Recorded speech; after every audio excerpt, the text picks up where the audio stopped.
Hello. The day before Christmas.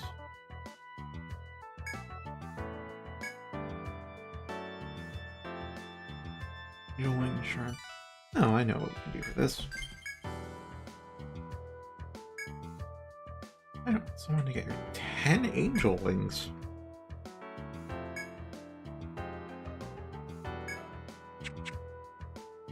Okay.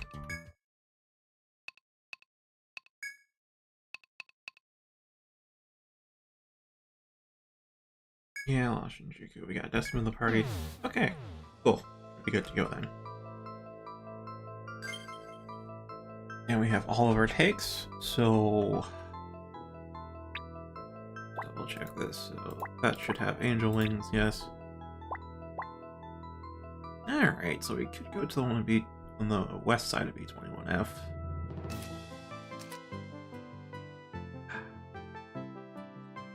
Of course, to get there is a little bit of a pain, but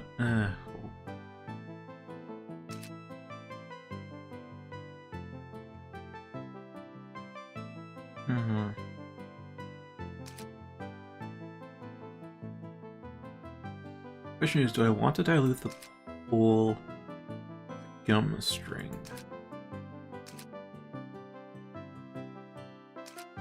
That's the real question.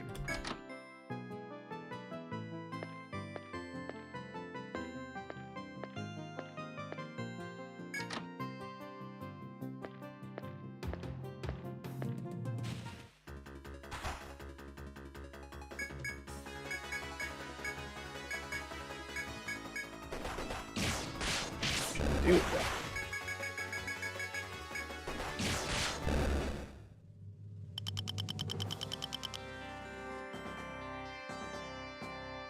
For a moment there, I forgot max XP in this game is full bar, not empty.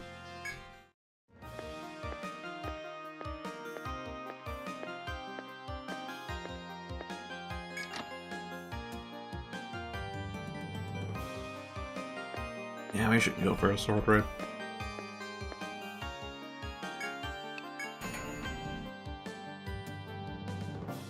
I'd rather have Manko in the party for fighting foes.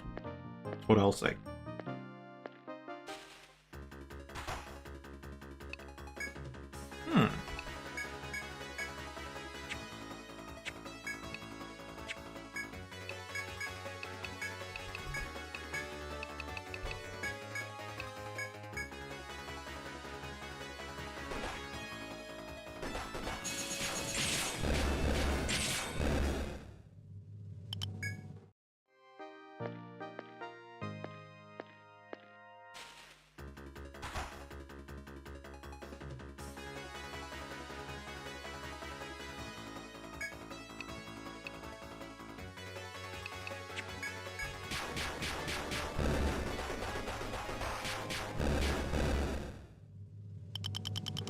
Good auto attack turned out well.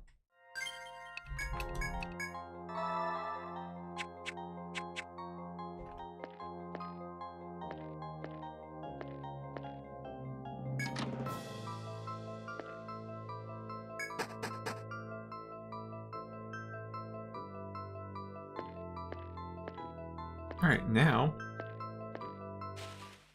I get to figure out the exact detection range. Go across the way.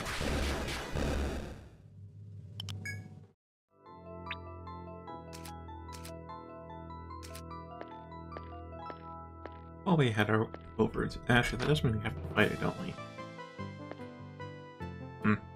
Yep, okay.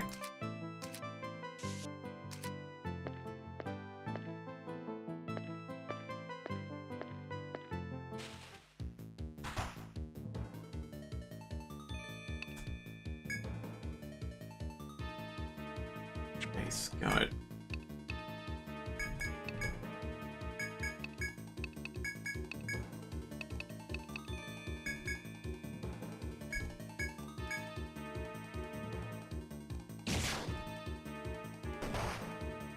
Oh, that hurt.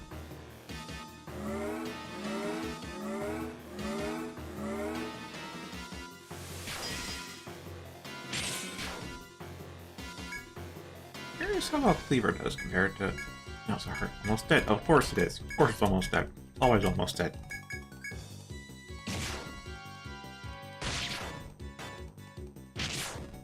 Oh, it is actually weaker.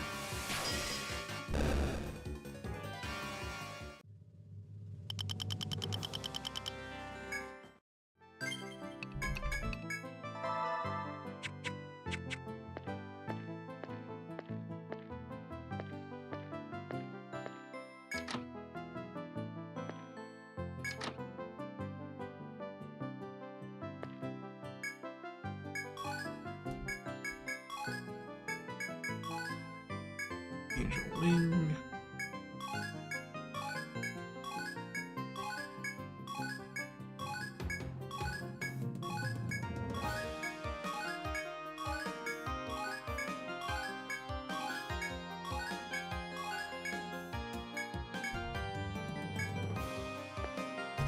Oh, that's it for like 3 hours. 3 in-game hours, anyways.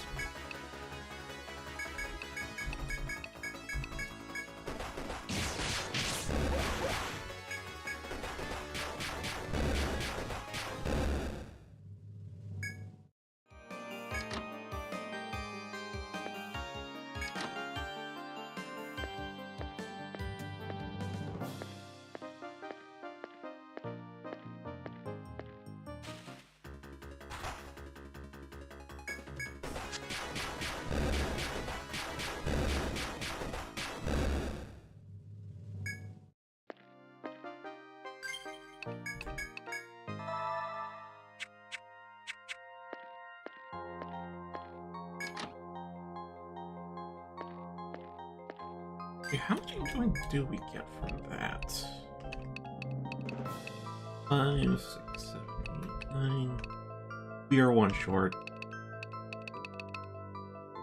And it drops from King Apis too, so I don't actually have to gather it. We can just go down to be 25F and, you know, get it.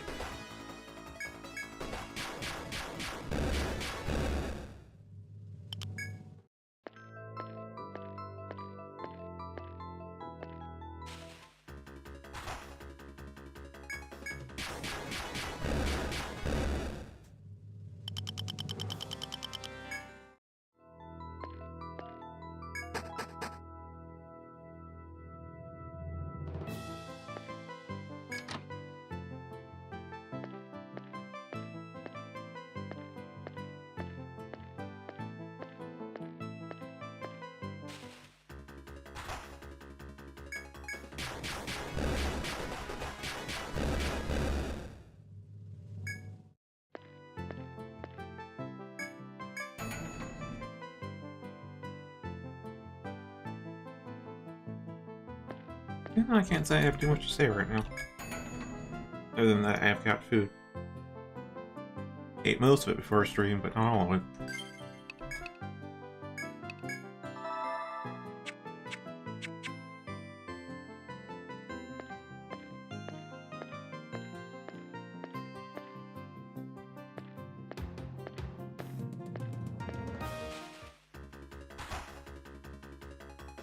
I feel like if we go back to that gathering spot right this instant, it'll be past midnight by the time we get there.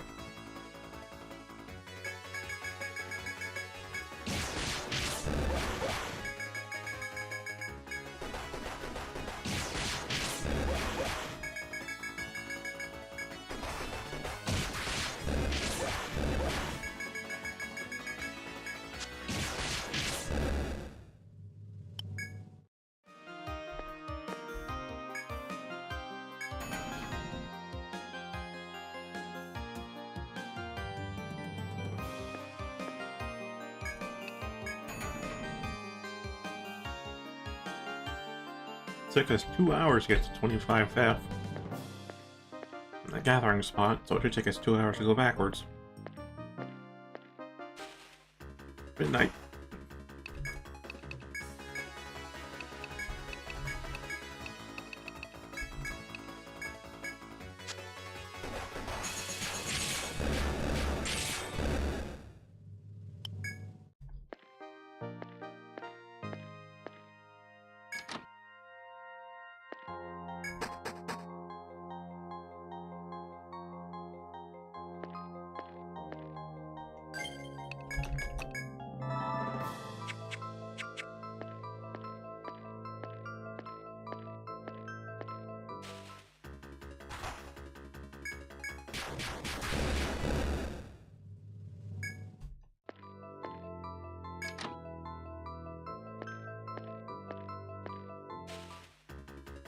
Actually, we don't have to go to the one that's further, because we're just one angel wing short.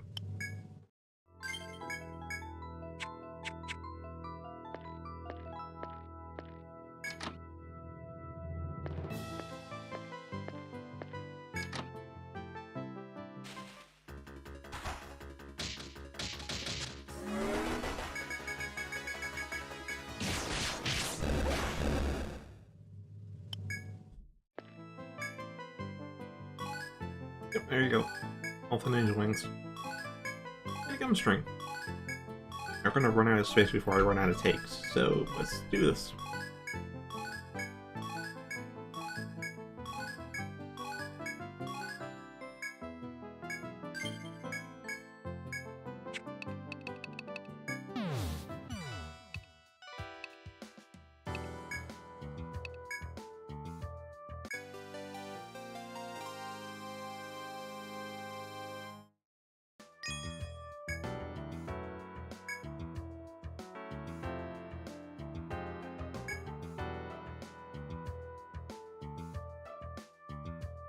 Wait, you just put all the wings inside of their pet. It's pretty easy to make, but depending on how fragile the wings are, yeah, I can see how there's some artisanship to it.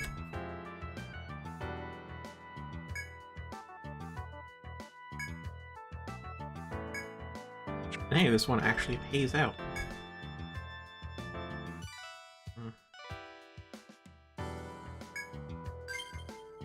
Alright, where's this one?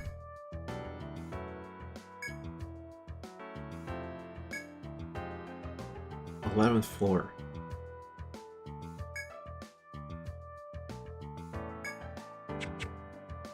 Okay.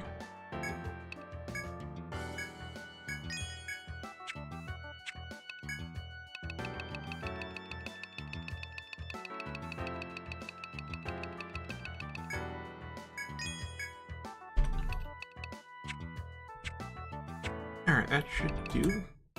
For a town prep.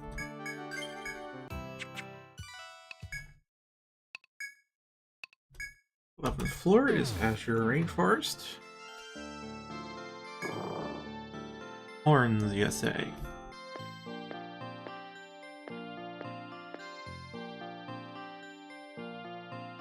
Well, there's one monster with horns here, I think. There's a chance it's talking about the muck dials. I'm gonna go to the Rada Hall and look some stuff up.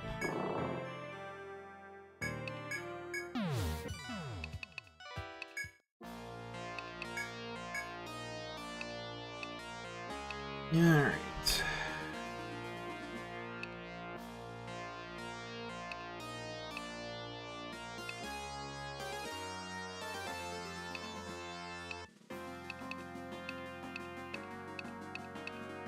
Oh, it's not in the first tier, of course.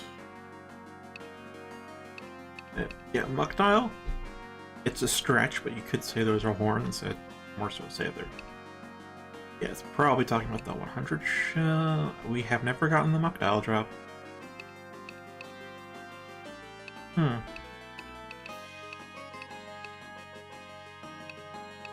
Yeah, it's either the muck dial or the shell tour.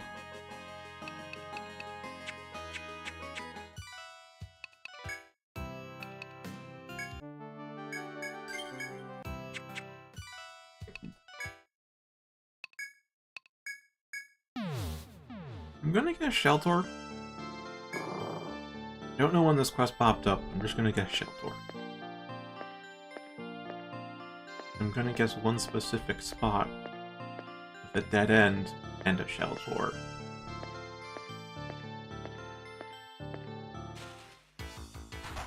I'm gonna put Stalker on.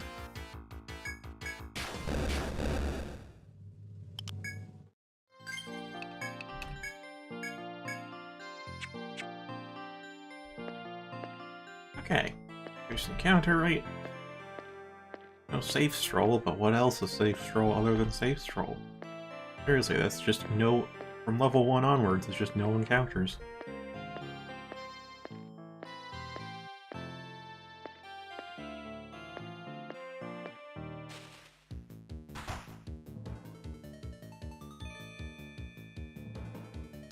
I know it's resistant to physical attacks. Given the level difference, how much damage can we do? Not nothing, but still respectable.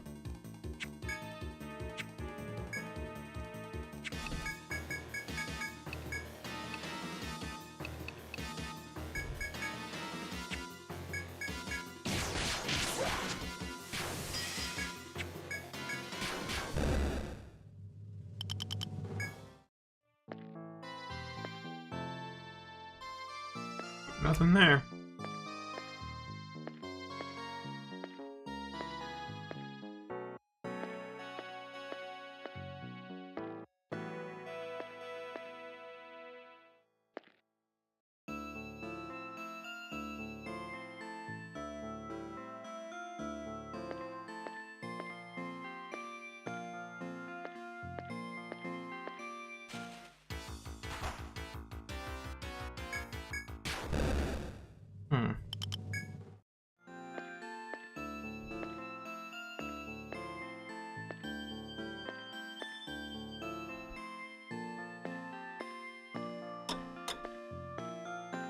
Can't to say where this could be.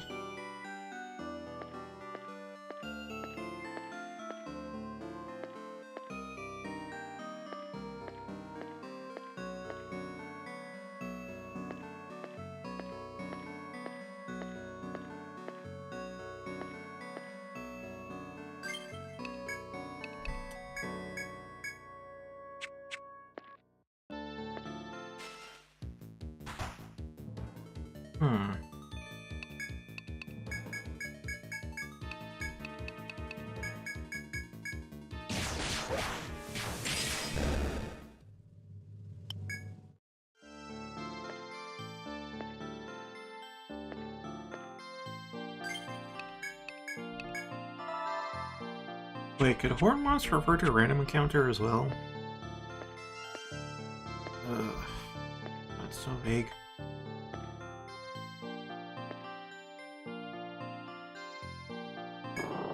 I'll check in this room.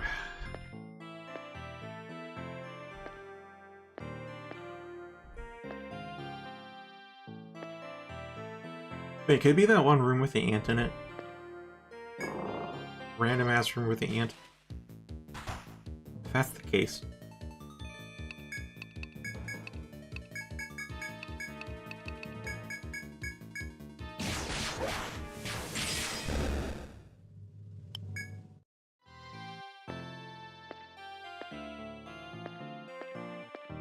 I'll go check that room.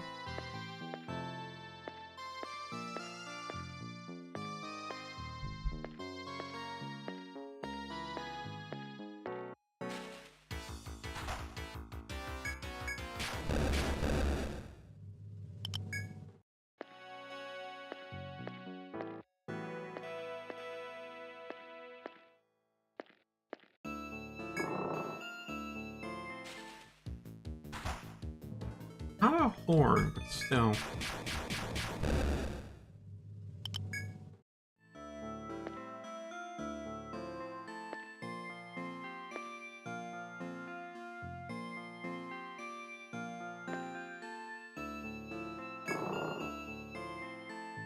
Devs were just evil about that one, huh?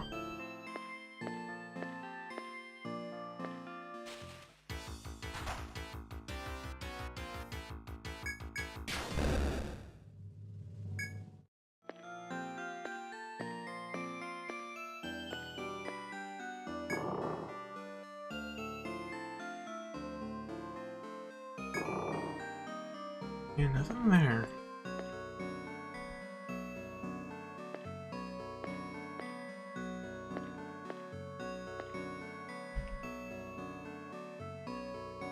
I mean, worst case scenario, we have to lock every single tile of this floor again to find it.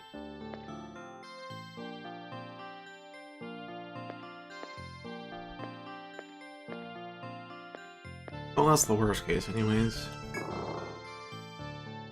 Second worst case is we have to go to the hidden area, which is not much of an issue for us at this point, but Still means I'd have to spend a long time searching elsewhere.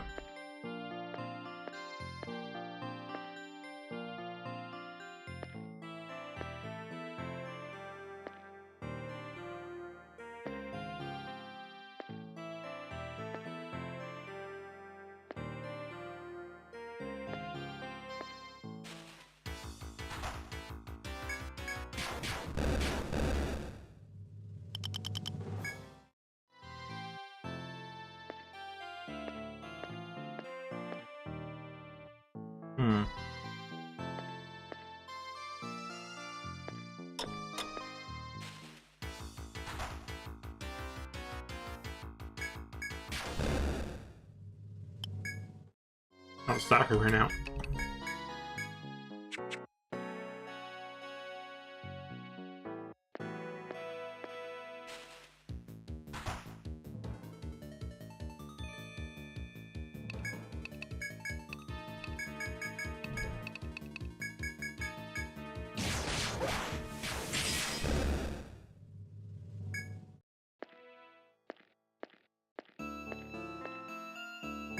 Oh, hello. Oh, yeah, one iron. Yeah, Merry Christmas. Fortunately, we got a very, confusing quest to kick off this stream. Actually, the first one was just to get 10 angel wings, which is very quick. I'm looking for a pearl in a monster habitat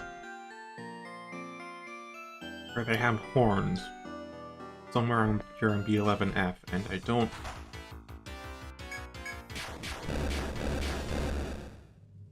have much information to go on.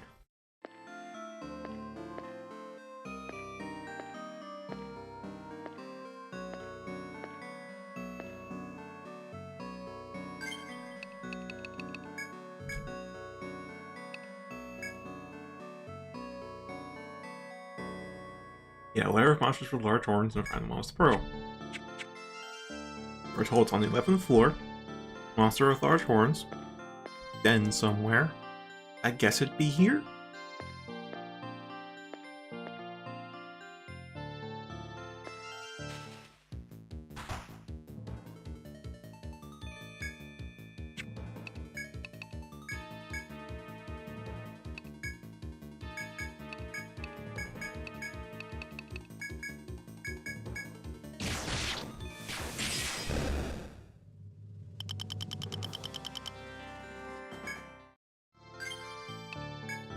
Okay, we still have 50 turns on soccer. Alright. It's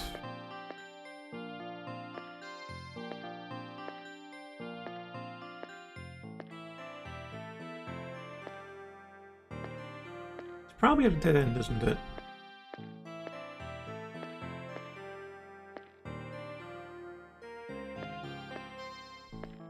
Alright, I'll check the dead end. I mean, it's probably not in that one, because it's not anywhere dangerous.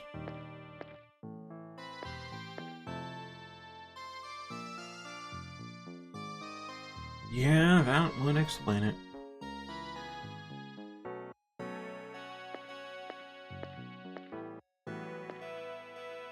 Yeah, I'll check this area with the Muckdows because it has a bunch of dead ends.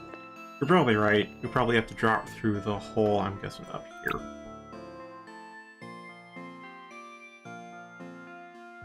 If not, then the hole there.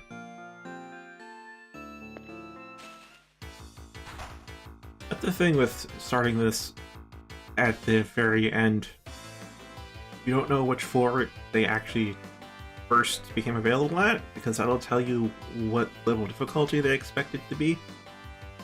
Which would tell me, you know, if searching here in the hidden area with a higher difficulty is a pointless endeavor or not. Because if this unlocked on, say, floor 15, then yeah, it'd be in the hidden area, because shelters aren't really going to be a threat to us. But if it unlocked on, like, floor 11 or floor 12, it's like, oh, yeah. Yeah, no, this hidden area is a dead end. But whatever.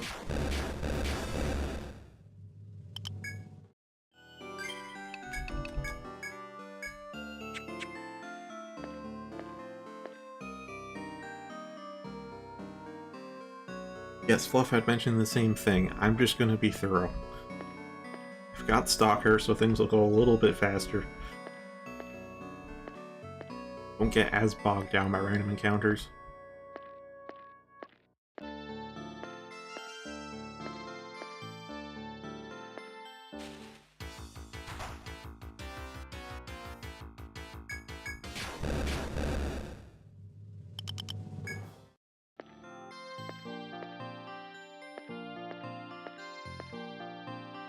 Why isn't the Muckdial chasing us? It's arrowed, but it's just standing there. Menacingly at the crossroads. Is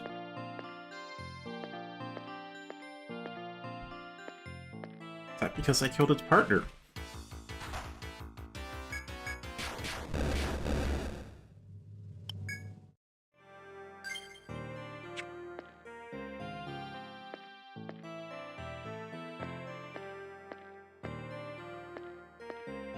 Yeah, no, it's not here.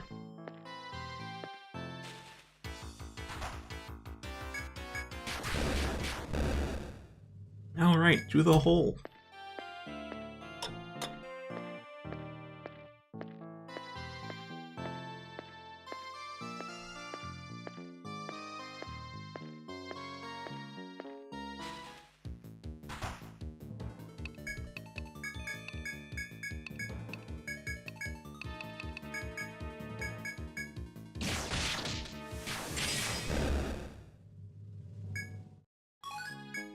Oh, finally got the drop. Nice.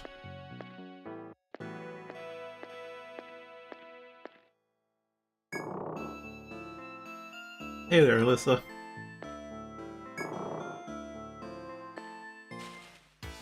It's your Jimmy's wrestle. And also belated, even though I've already responded to you. Hi, Fluff Master.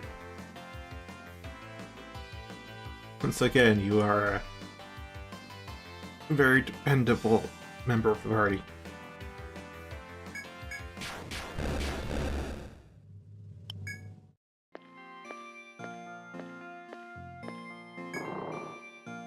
Who needs healing when you have immunize?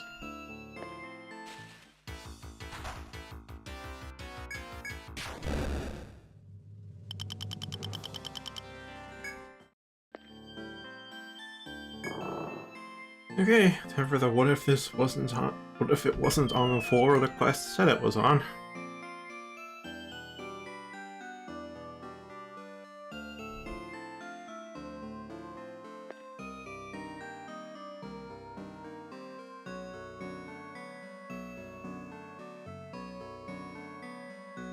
Is it? Perhaps in that little dead-end closet. Down in the southeast corner of the map.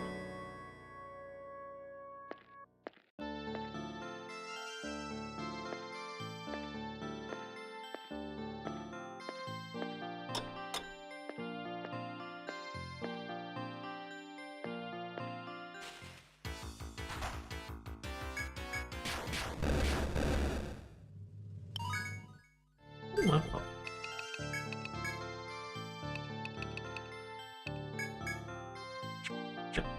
That's that point into aware. Reactivate Stalker.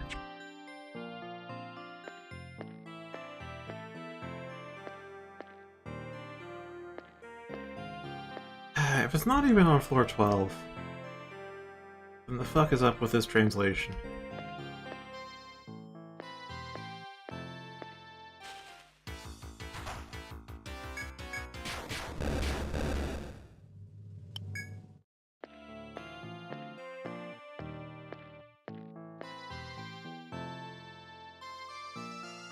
Is it in the Royal Ant's room? Because I think that has horns.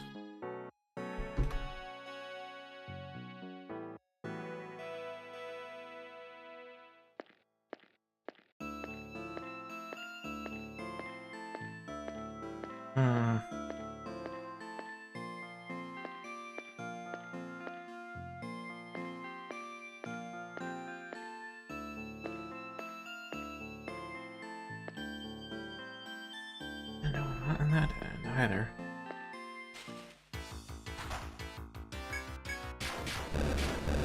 Reminds me of the flower quest on floor 6.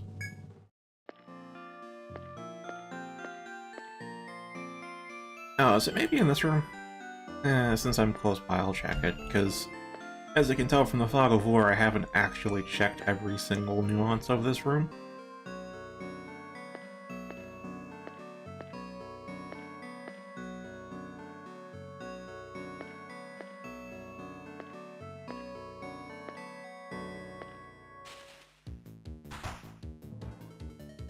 Now, I'm curious, how much will just turn autopilot do? Oh yeah, I can just turn it.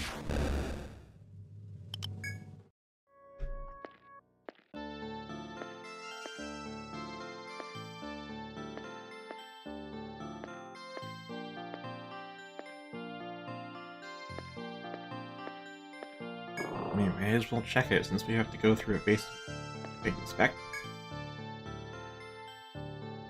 As you walk the labyrinth's passages, you find a large hole at your feet.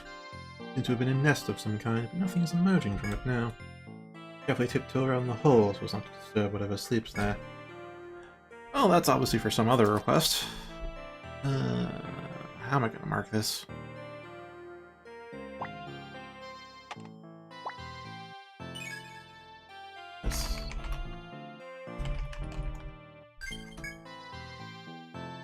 Yeah, no, we both thought it was there, but no. Oh, it's something, though.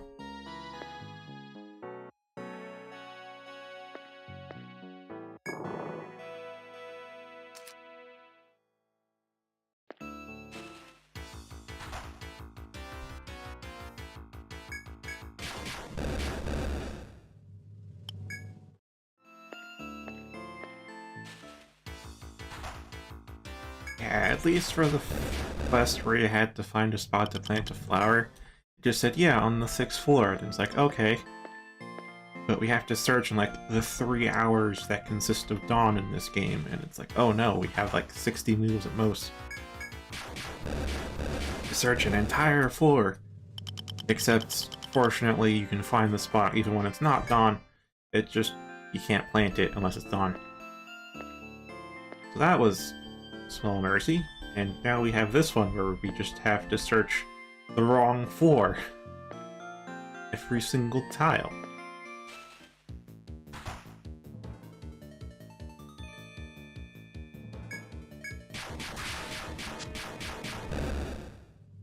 It's a good question. I wouldn't be the person, and hello there. Alyssa's now max level. Which means TP up is max level. Technically, TP regen has been enabled, but not gonna have it. I mean, if we don't need scavenge anymore, I guess I can reassign that.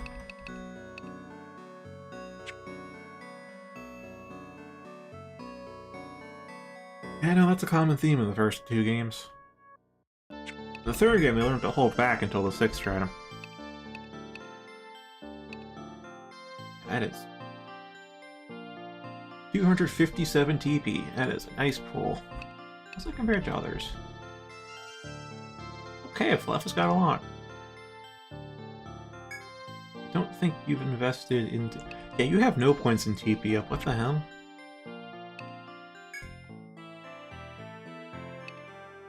Well, it is just 30%. Even then, what the hell? Because like 10% will bring you up to 260. God. Oh wait, does Fluff have Town Metal? Fluff has Town Metal.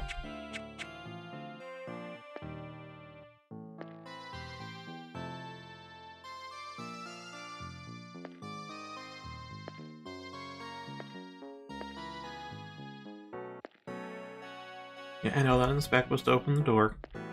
Just gonna... You know what? I don't know if it's just gonna say inspect when we land on the tile, or if we have to actually face a wall.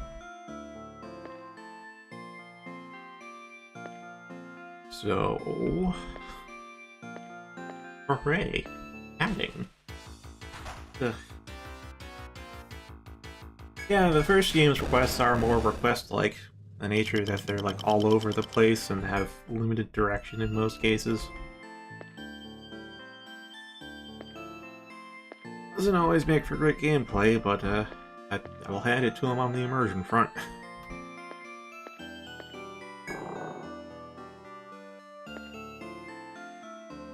Also, I totally forgot we have Stalker. not up anymore.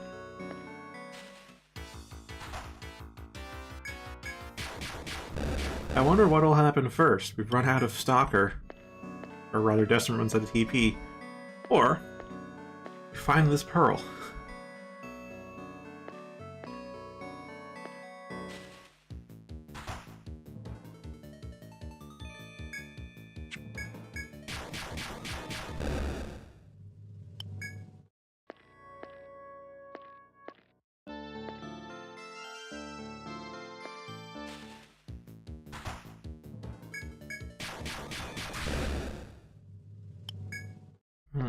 I think if it's on this floor, we'll find it before we run out of Stalker, because at 4 TP per 100 steps, it's pretty efficient. But if it's not on this floor, my bet's on we run out of TP. Although I'll probably just head back to town to restock, because I'd rather not have Alyssa and myself run out of TP. It's more likely to happen first.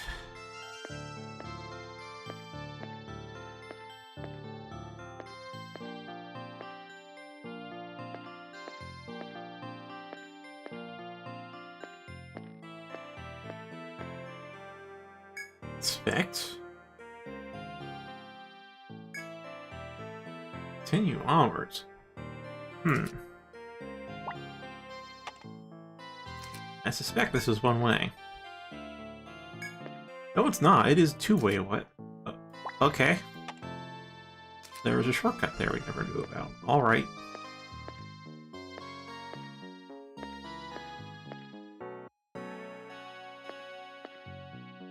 That goes to show the assumptions I've built up over the whole series just don't apply to the first game.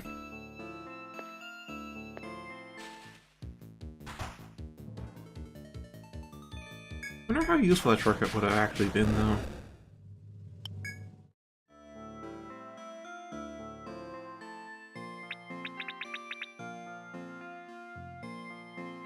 Marginally. I mean, what would be most useful if there's a shortcut here, but I don't think there is. I can bypass the boss on the way down.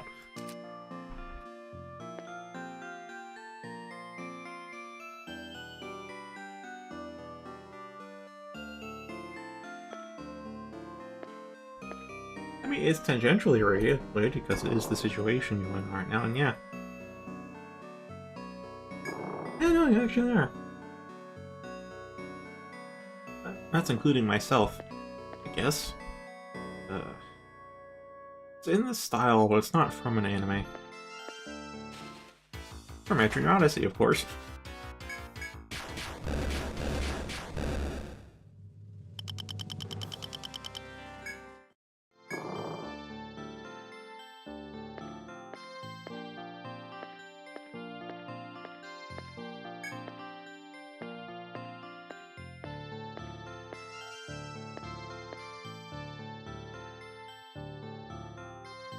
Alright, counts as anime.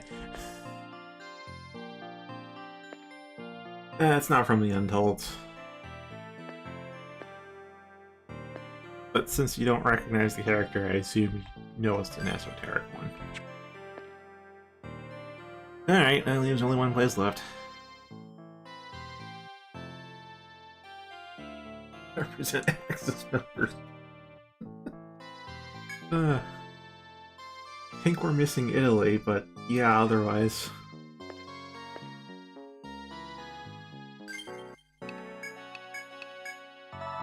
Is this enough TP to fight this boss? Because we are going to have to deal with accuracy penalties, and that's going to be a pain in the butt.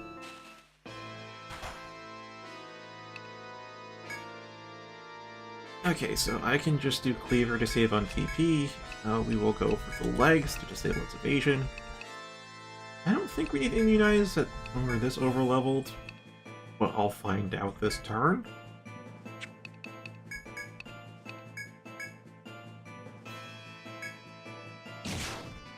Well, I could...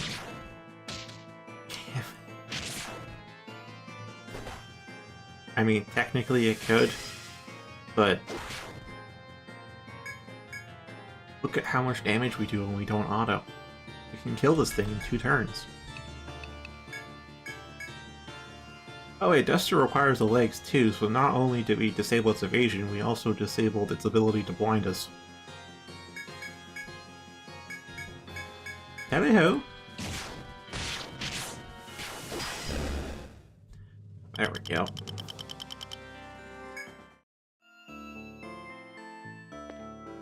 Alright, is it... here? Of course there's no shortcut. Is it here? No.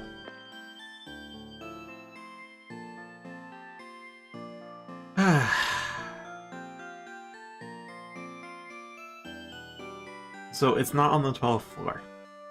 Or the 11th floor. Although we haven't checked every nook and cranny of the 11th floor.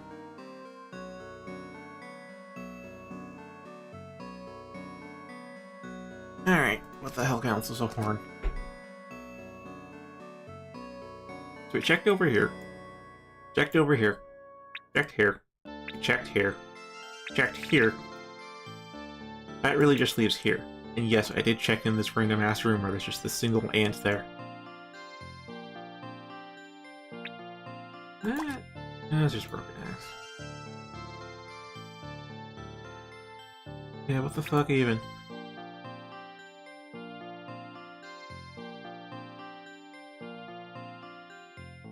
Well, as far as the 4 little closets with holes, those drop down to here, and we checked those dead ends.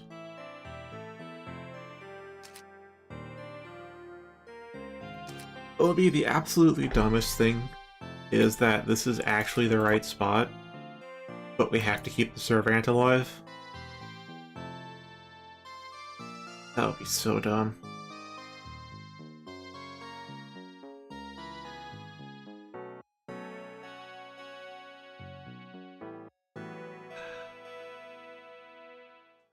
There's a quest like that in the second game.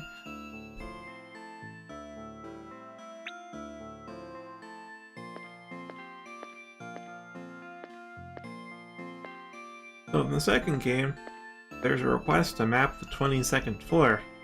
Except how it counts that you've mapped it is that you've walked on every single tile of the 22nd floor.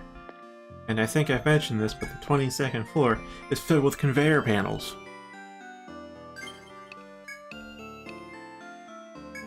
So like, oh my god, stepping on every single panel. It's like, yes, here's the full map. It's like, no, it's not complete. What do you mean it's not complete? I have everything mapped in. And it doesn't tell you explicitly, but it wants you to step on every single tile. I'm like, oh god.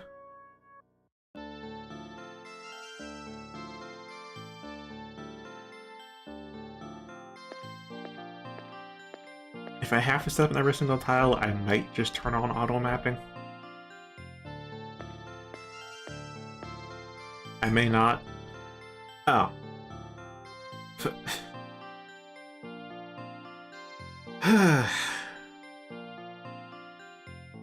More bullshit.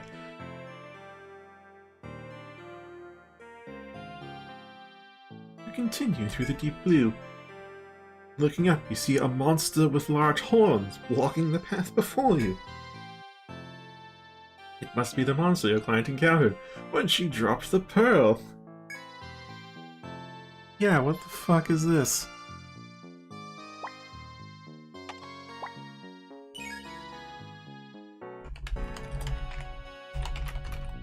Oh, that's 16. Fine.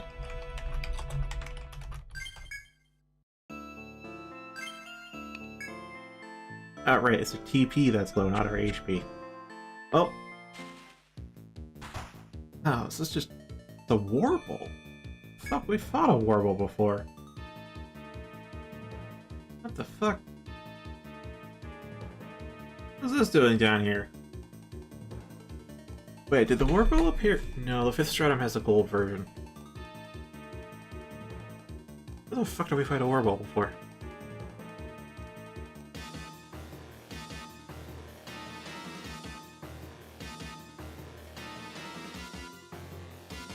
Oh, that's awful. Like, I didn't play Persona Q because I didn't consider them part of Etrian Odyssey. I know it's just a Etrian Odyssey mechanics, but with Persona characters and setting, but still. Little glad I didn't play it.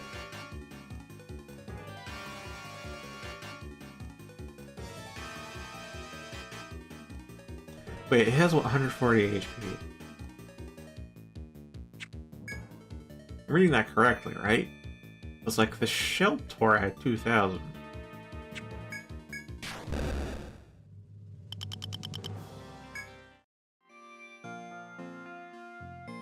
A monster defeated, you search for the lost pearl, but find nothing of the sort. However, you do find a pit behind where the monster stood, leading to the floor below. As the pearl you seek is on the other end of this pit.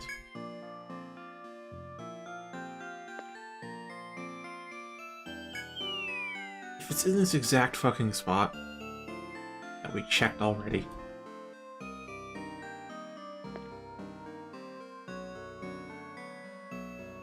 Okay, we had to trigger the first horn beast.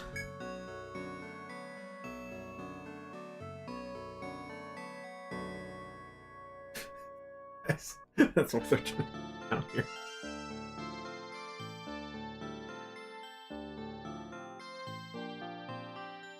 Yeah, Fluff, that is a thought that has occurred to me before as well. The ants actually made toilets. I mean, there's 2 of them are occupied in the floor above, aren't they?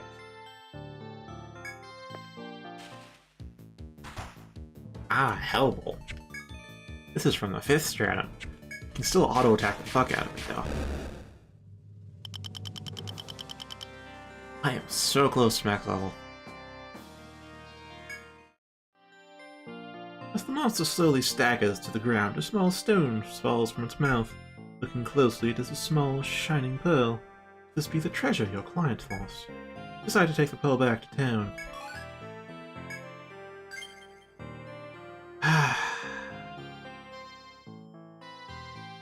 Half hour to find this.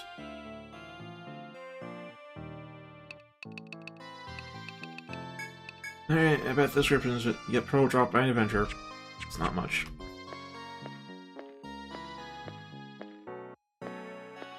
Okay. Yeah, didn't run out of TP.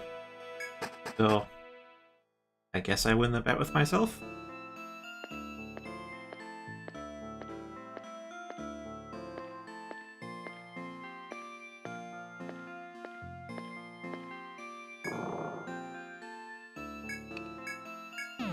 Laughter hard for me. I'm not the loud type. Alright, Gator Skin. Because we never got the Gator Skin drop, because absolutely nothing is a guaranteed drop in this game. Hide Cape. Probably... no, that'll be accessories. Yep. Yep. That would have replaced the Cut Charm. Back in, like... yeah, the 3rd stratum. Oh, God.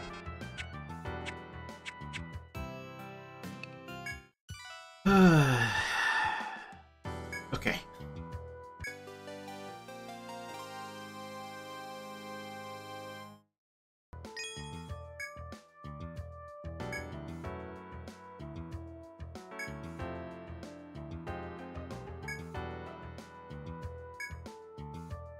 Actually, why do some animals swallow stones for digestion? That's a fun fact I completely forgot about.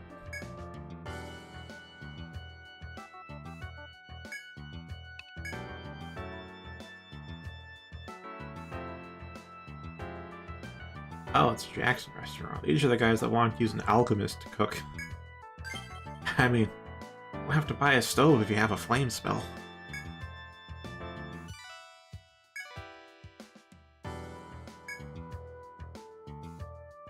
I think this one needs bug nest and some kind of branch, right?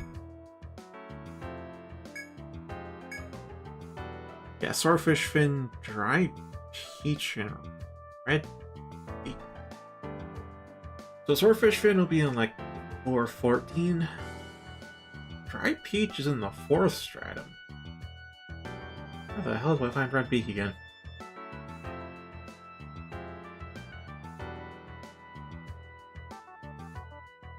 Let them cook.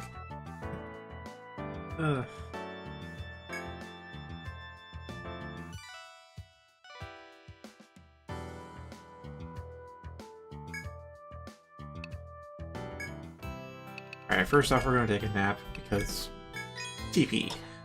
And we have Intel to burn. Otherwise, we just go into the labyrinth to have a little sip. Okay, where do we get Redbeak?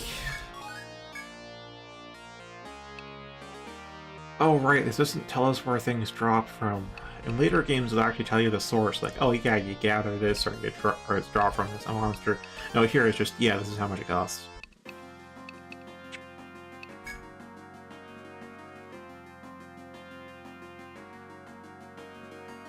Reverse searing? What the hell is reverse searing?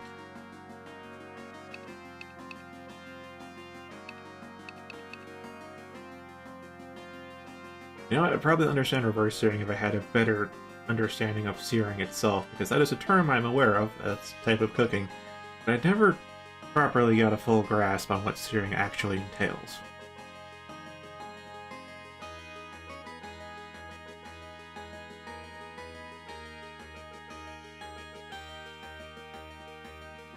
Anywho, wait, Redbeak? Okay, let's just go through all this.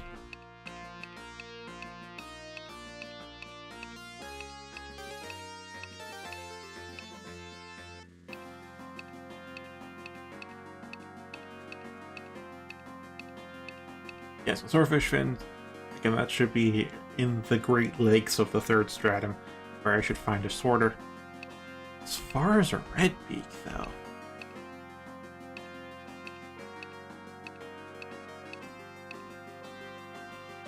Ah. I forget where we fight this.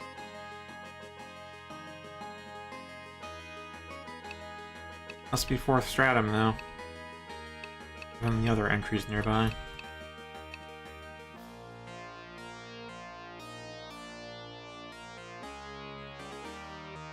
Yeah, this is weird. I'm gonna... Okay, this is gonna take a while.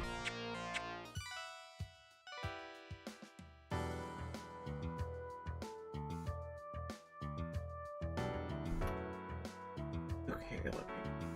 YouTube's chat still has that goddamn heart thing that covers up part of chat, and you can't move it or get rid of it. Check that. Brown crust forms. Okay. Now let's just burn the outside. Well, in reverse searing, it would then be to burn the inside. I'd assume. Otherwise, we're using freeze to get a nice crispy outside. Which, you know, I can see that being possible through some quirk of physics.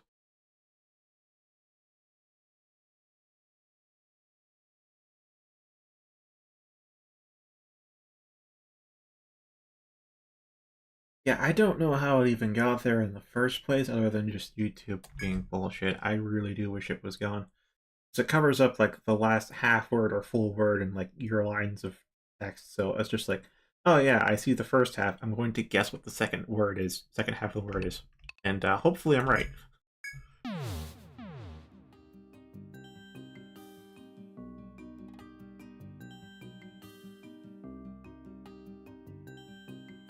Alright, we need to go down to...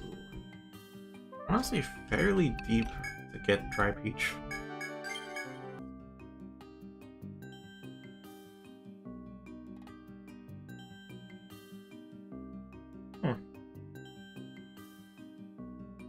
Oh, yeah. Actually, I can see how they use an alchemist for that, then. If it's reverse searing, then yeah, they just put it in the oven and have the alchemist come in with flame and just like, yeah, put it on the palm. Just like this Christmas hat. You go, you're done.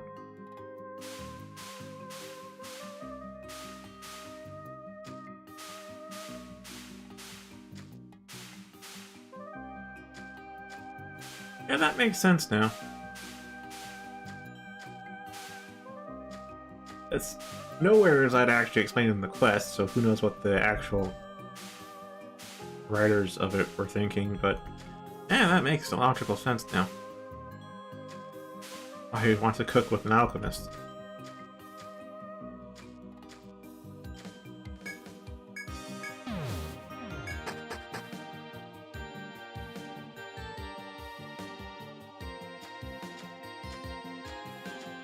You know, a part of me is saying dry peach is a faux drop from the trees here, and... Well, I guess we can spawn a sickwood and see what their drop table is.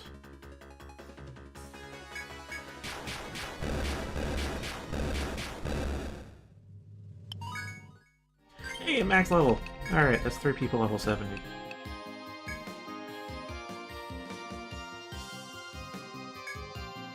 Hold up, I got plus 50%? Why is Alyssa's TP at plus 30%?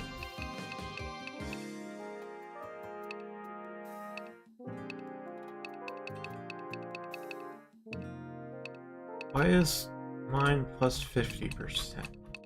Why don't these have different skill names?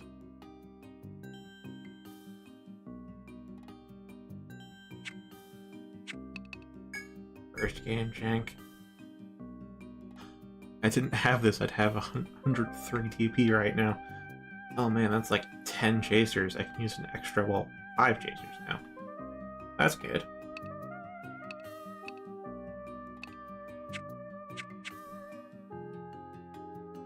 I mean, no boss fights have really lasted 10 turns, but...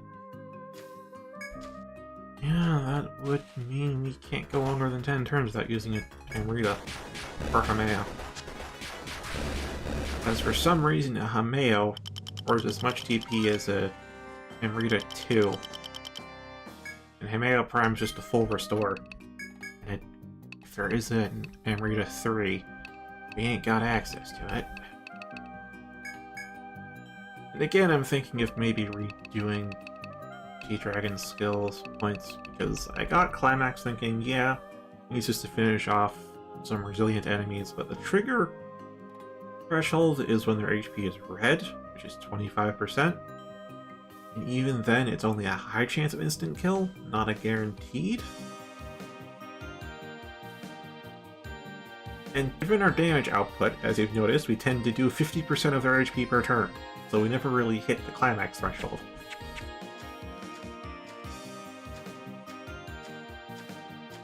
And Ecstasy is iffy because, well... okay, what is your drop table? You also have a dry peach. Okay.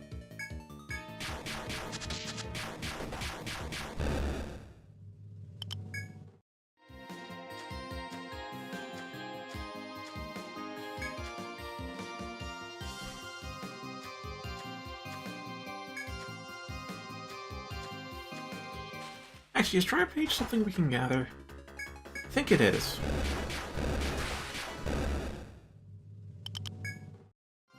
Yeah, I'm gonna go down... oh, we have to... auto one-way paths.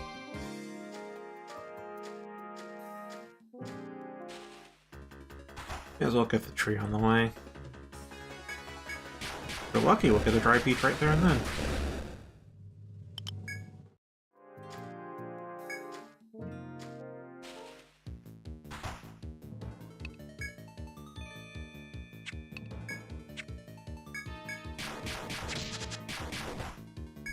Yeah, like here, we're doing like 60% of its HP in a turn, so it's just like...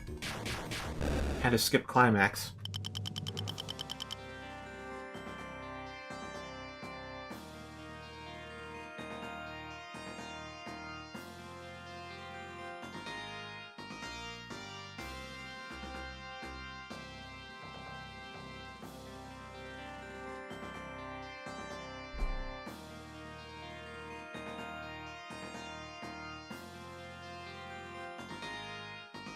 Just want to confirm, this isn't the newspaper I'm thinking of, right?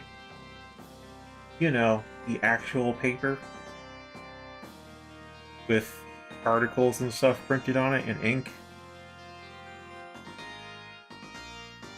It's like an actual snack that's just called newspaper, or are you actually just eating paper?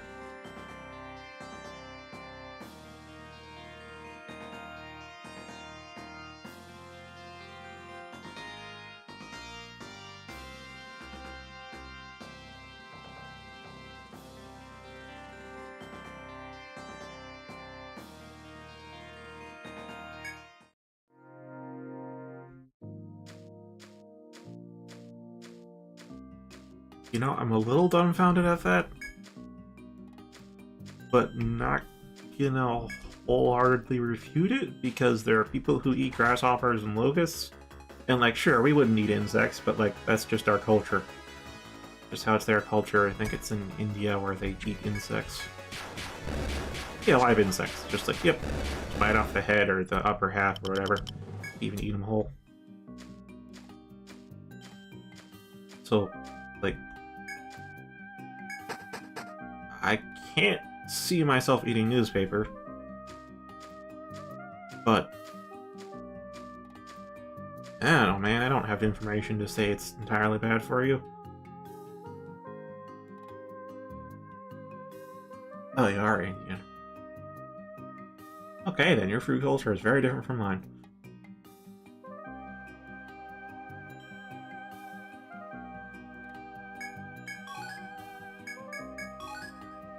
Oh yeah, I should be marking with the...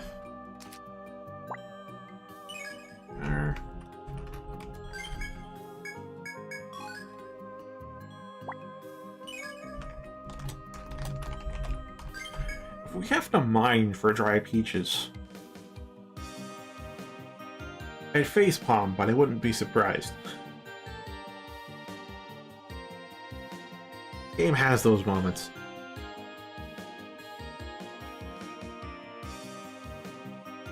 Oh, you haven't seen this floor? You haven't played the first one? Oh, you're missing out, man.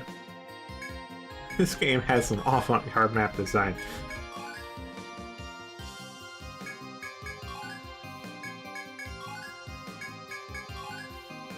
Oh, cordyceps.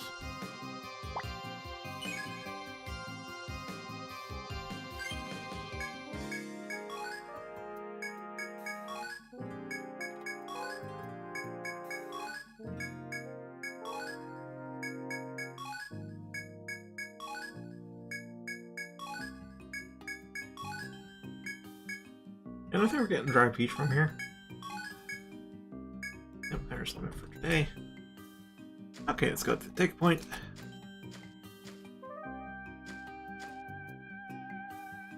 Well, to answer how do you map this methodically,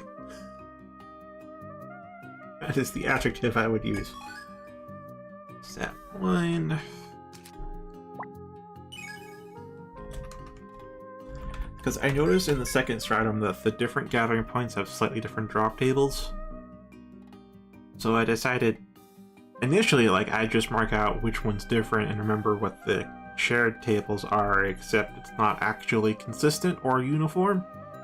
It's on some floors and some strata, it's like, if it's take point, it's take point, they all have the same table, while in other ones, it's like if you have the take point on the east side of the floor, and the take point on the west side of the floor, and they have two completely different drop tables. So, starting with the 5th strata, I'm just like, alright, I'm just going to put down a memo for every single type of drop I find.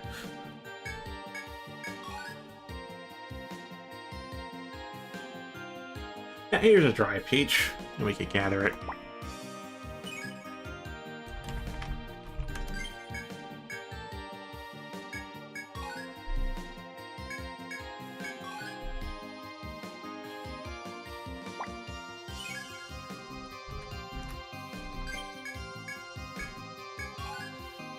Like, in later games, it's just like, yes, they have the same drop tables, but the one that's, like, farther from the stairs has a higher drop rate for rare stuff. And, like, that's good. That makes sense.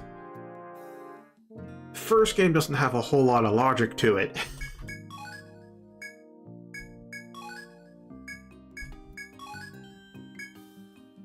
It's sapline. Very good.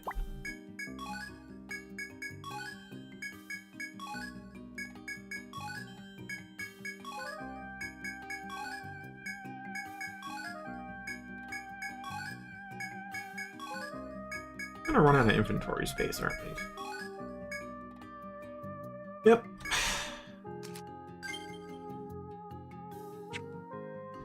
Oh, let's engage Stalker and go to the watering hole.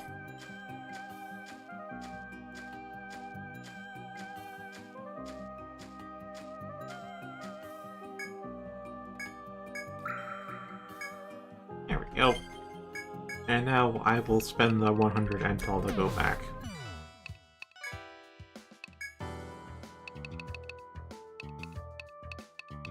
And then will it mark all the dry... It's just the first dry peach. Good.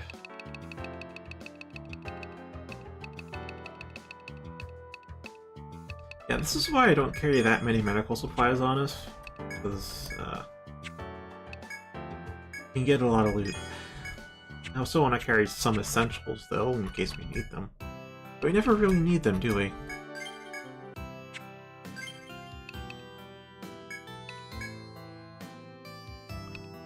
I'm thinking of bringing Mako with us instead. Just because he's gotta be maxed out.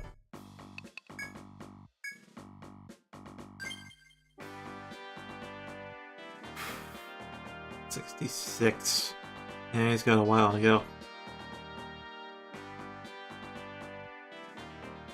Think or you die. That is how it is in America. God. There's so many corrupt industries and systems here. It's kind of a wonder how it still works.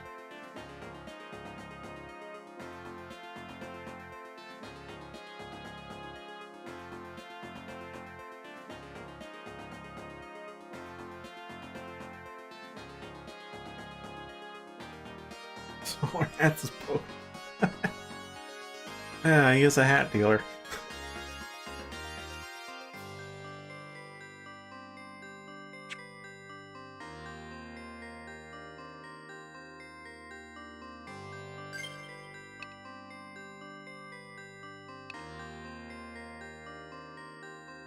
Yeah, at this point, I'm less so about complaining about how fucked up the state is, and more so just like, I'm just gonna worry about keeping my ass alive throughout the years, because, man, that's kind of hard enough.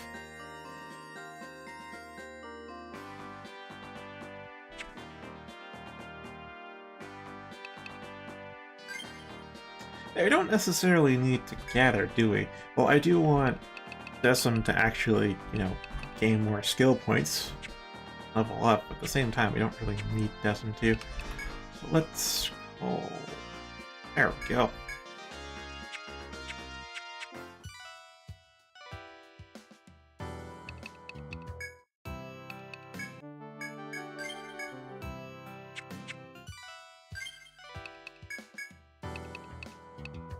Alright, that's not custom screen.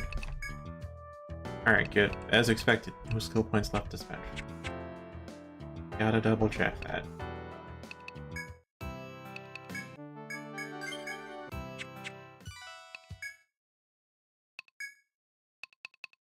Okay, we'll start up at the 5th, and then we'll go up, because I assume red beaks are on, like, floor 17 or 18, maybe even 19. No, wait, first round starts on the 16th floor. So yeah, they'd be like floor 19 or 20.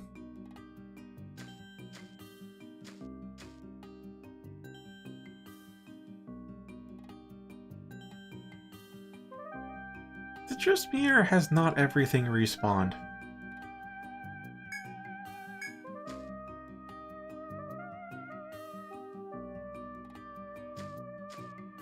Honestly, it doesn't look like everything has respawned here.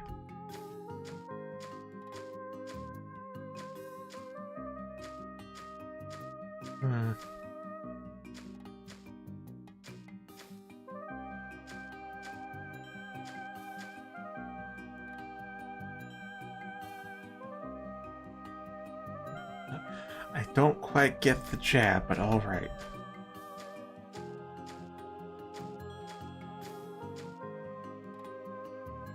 Oh, hold up. There actually is a bit of mapping I can do right now. Because there was one foe that aggroed me, like, immediately. Yeah, like that. So I never actually got to tell where its pathing was.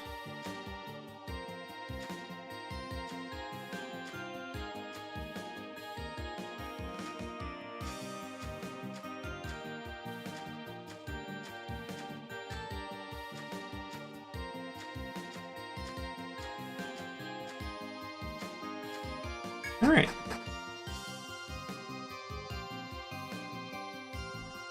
Okay, I could go and fight that, but instead we're going to be here.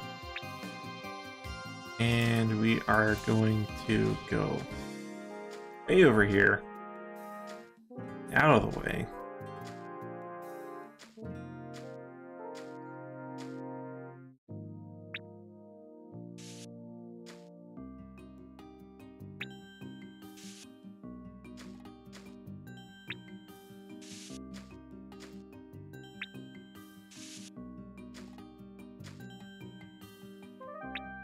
Wow, it just goes right by the stairs.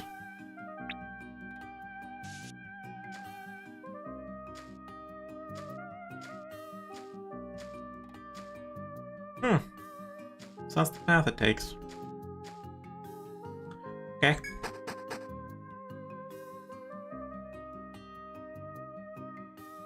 Yeah, so this is the 19th floor.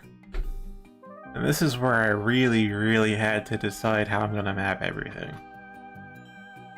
Because it's just teleportation upon teleportation upon teleportation. Some short range, some long range.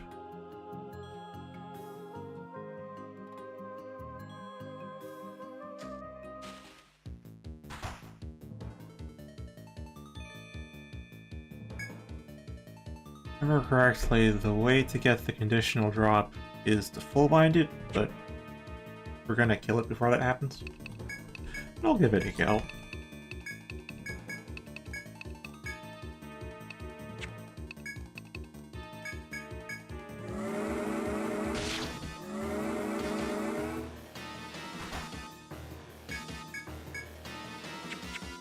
Alright, let's take out one. Don't want to deal with both.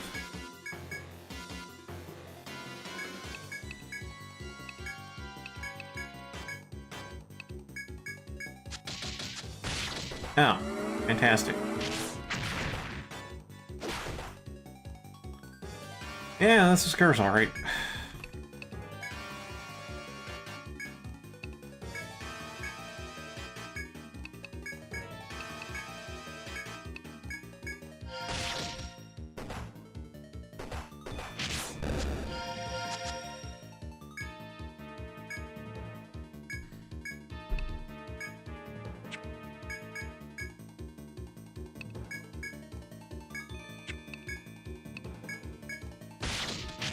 Okay, so that's a full bind.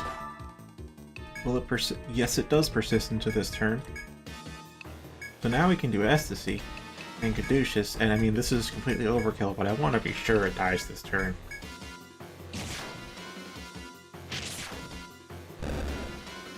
And with that, we get the Rose Whip.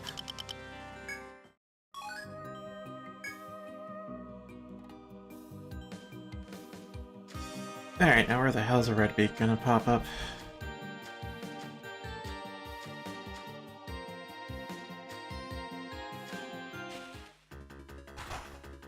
There's a red beak. Now do we get its red beak?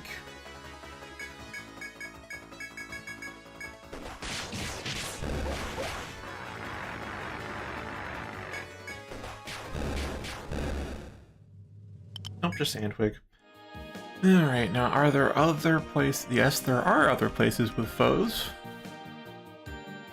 Cool. I'm gonna see if I can pop off and see if those are Diabolocs instead of Cruella.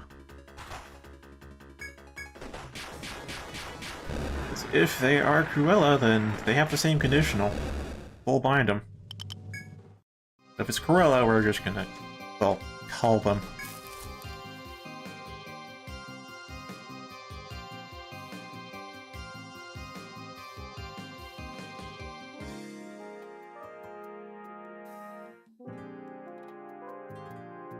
How can a turkey consent? Also, that's bestiality, which is generally frowned upon in most cultures, or at least most cultures I'm aware of.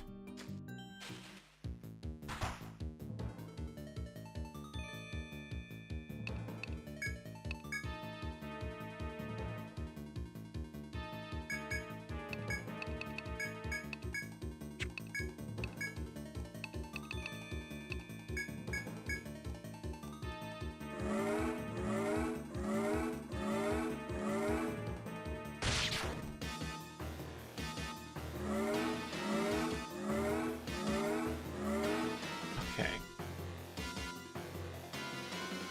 Give a supporting score. I think you really understand Turkey. Well, Turkish is a language.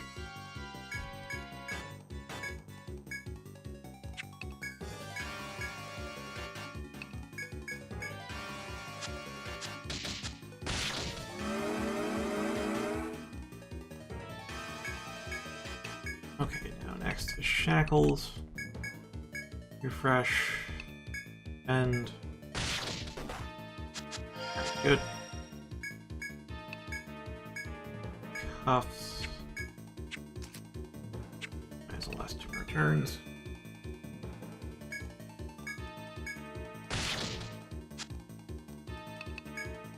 Okay, it is fully bound. I was also not expecting this to be the case. So, time for full frontal assault. You know, that can be misconstrued in context given the appearance of what we're killing. Iron Whip.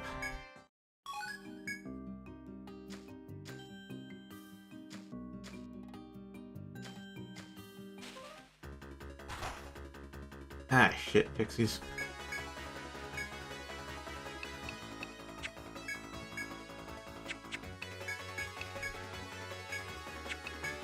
Alright, yeah, douches, and then I guess we'll just snack everything else as much as we can.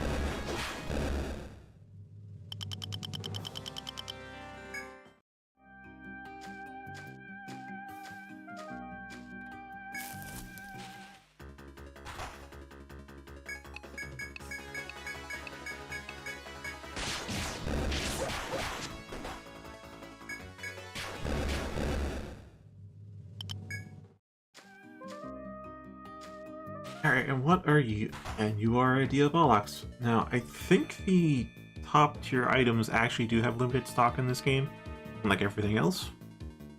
So... we're gonna go for a full bind again.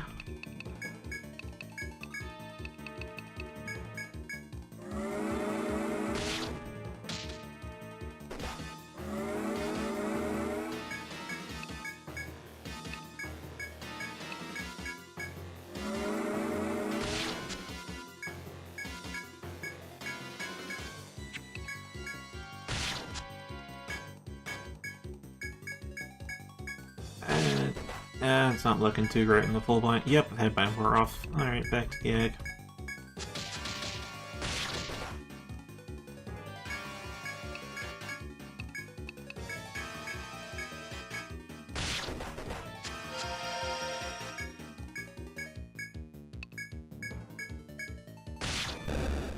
Yep, it is dead.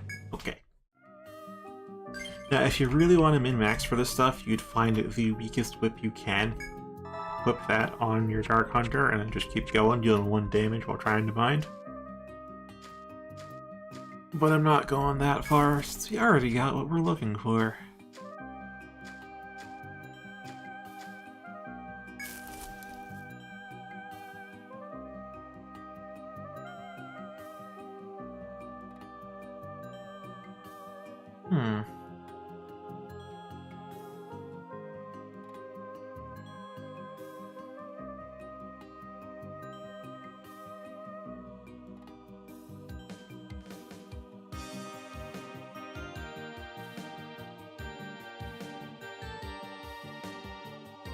I'm just looking at the map right now, because where I need to go is here. This is the last foe we haven't really fought.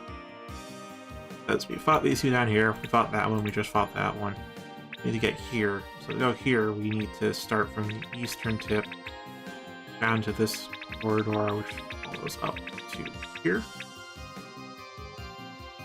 Which is actually pretty close to the start.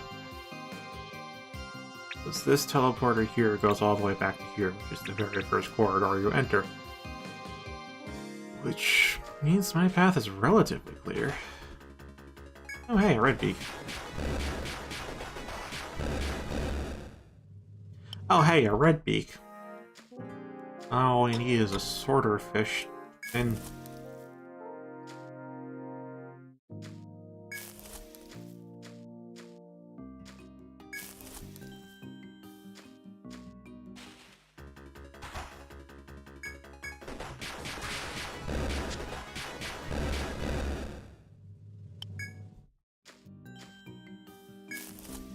Okay, and then through here, and done. Oh, it's just a sick wood. Out of here. Healthcare won't cover this.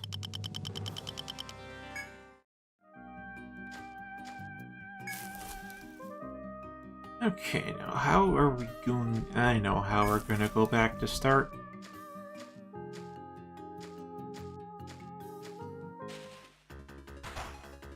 Oh, hey, more red beaks.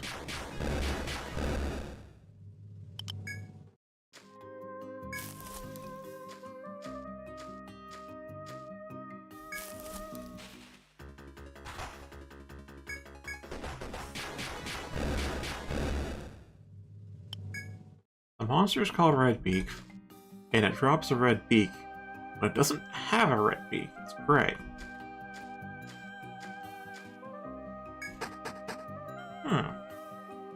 I wonder who names these.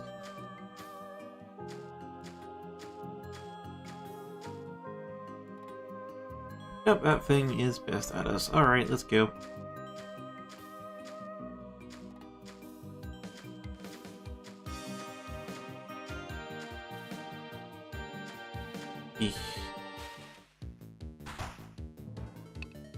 Alright, what are you weak to? All the elements, and... what was the conditional? Was it instant kill? It might have been instant kill. Unless it was something else.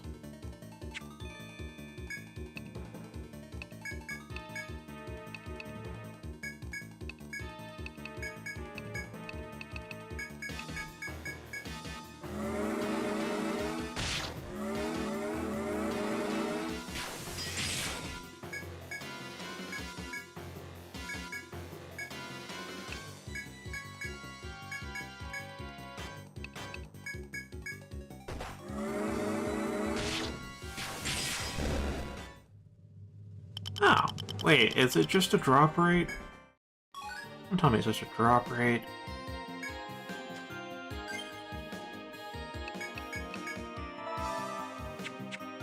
Nothing's guaranteed in this game after all.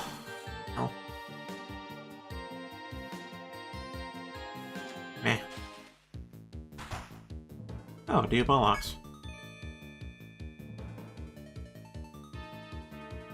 I don't exactly know what's chasing us. Whatever. We'll take our time on this.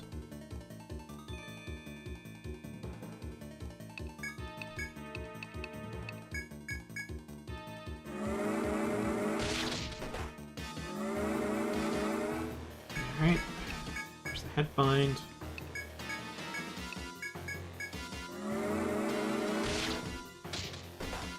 There's the leg bind. Ah, Quilla.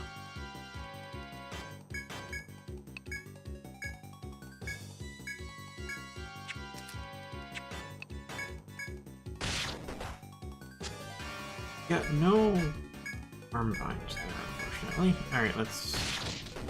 Okay, now do the binds stick. Yep, they do. Alright. And for an ecstasy... Immunized, I think that's out. Attack and attack.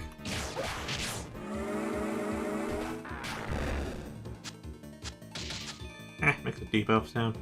Anywho, with this we will go for gag, and now we're going to buffs. Bullshit is guaranteed in this game. Fair enough. Alright, there's a headbind. Now you have to wait for Fluff and Alyssa to wake up.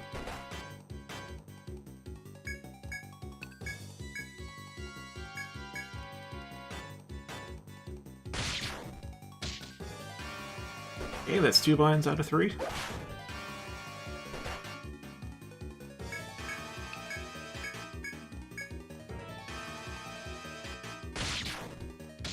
Three out of 3. Now do the other 2 stick. Binds are only guaranteed to last for 1 turn. Good, good. Everything's there, and the panic wore off, so now Fluff and Alyssa can stop fighting.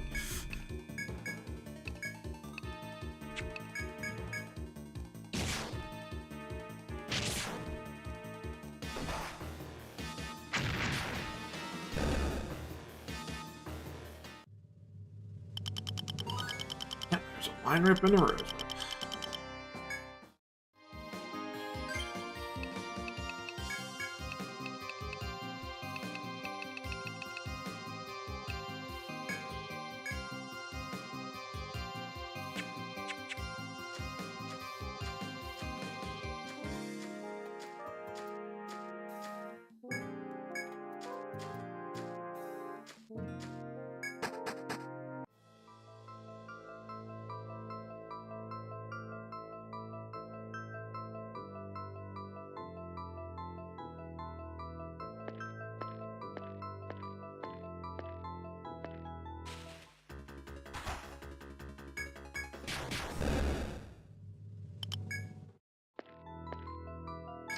Alright, time to see if we can get back in the shop.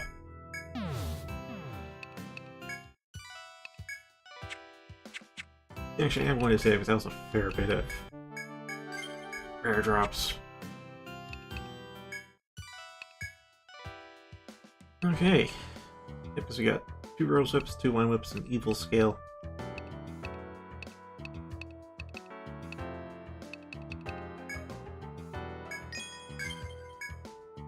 Dominator and Brave Gauge, eh? Strength plus 12. Oh my. Yeah, those are the best gauntlets, alright, and I am the only one who uses gauntlets. Oh wait, that's gonna cost all of our intel. Oh, we can't even afford the Dominator. Boost rate up? Oh, I think we should invest in boost up then. Well, there's a case for arrest. Get rid of Climax for boost up. Graceful long whip adorned with decadent tooling. Strength plus 7. Boost rate up.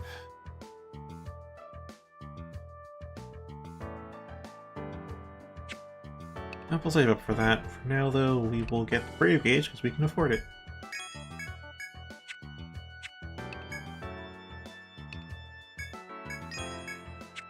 Actually, do we only have access to one Brave?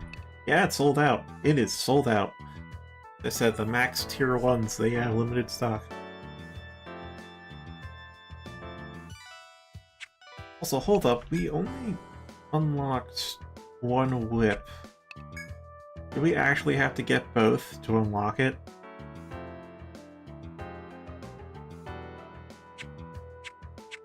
Or, hold on, let me go to the Rada Hall. Yeah, no, we never got both of those conditionals. But do we actually need both to unlock it? I think in Untold, one of them gave the Hexer's armor.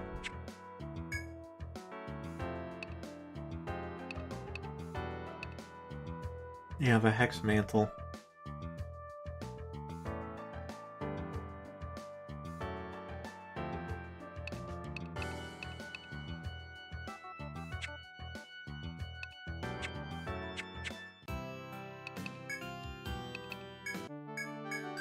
Well, regardless, I am even more fully equipped. Is there a sword stronger than Duergar, though? That's a good question. As the strongest sword, I think had different names in later entries. Makes me wonder if Duergar is actually the highest tier, if there's like another high tier.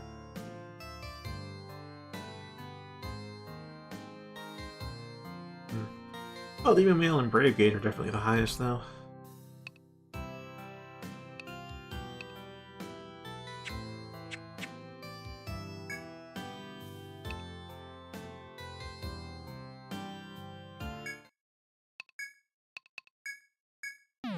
And now, what we do is we go start at the 4th, go up to the 3rd, and get our asses a swordfish fin.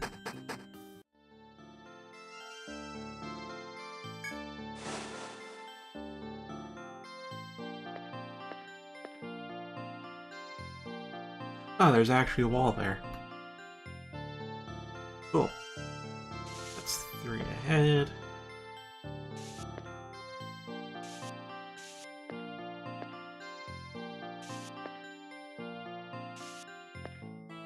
Yeah, I know that tree is the whole place, but like that's just a pain in the ass to actually map. Well, you can see over there, kind of goes inwards a bit. It makes me think there's like another way to access here, but there really isn't, is there? Or if there is, it's quest-based.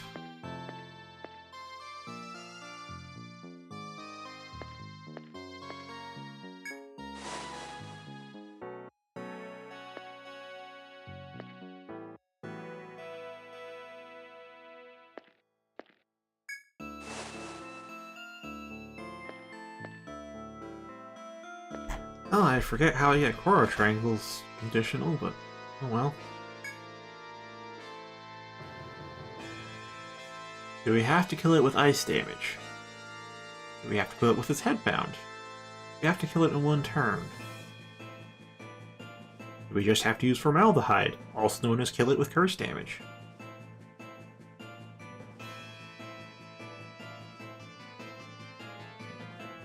Or do I just have to kill it with fire?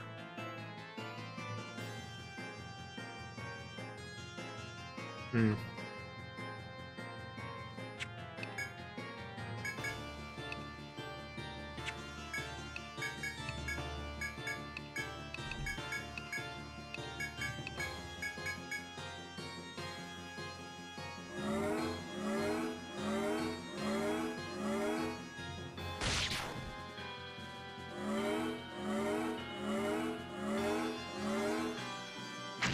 Of course, it's back to the bullshit.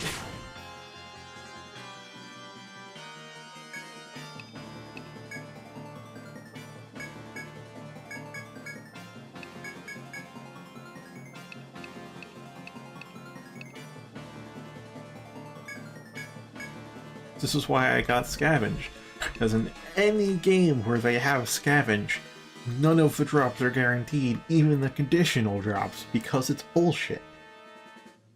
If things were guaranteed, they wouldn't need a Scavenge skill, so then why the hell is there a Scavenge skill?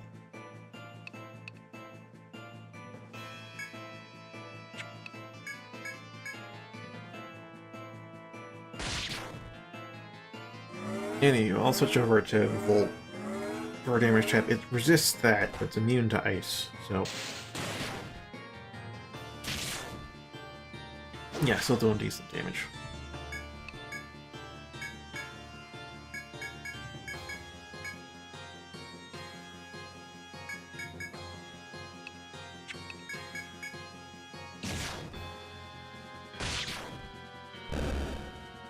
Okay. There we go. Luck is on our side today. Because there's no tea or snacks like there is in Untold, we can just go back to town. The hell did that stuff only last one foray?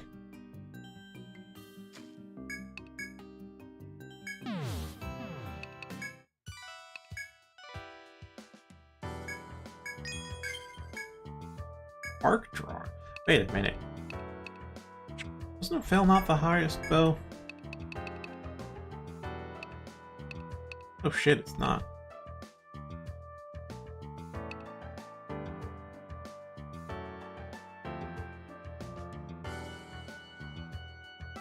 I mean, I kind of get Strength Plus. That's basically just adding on to the attack value.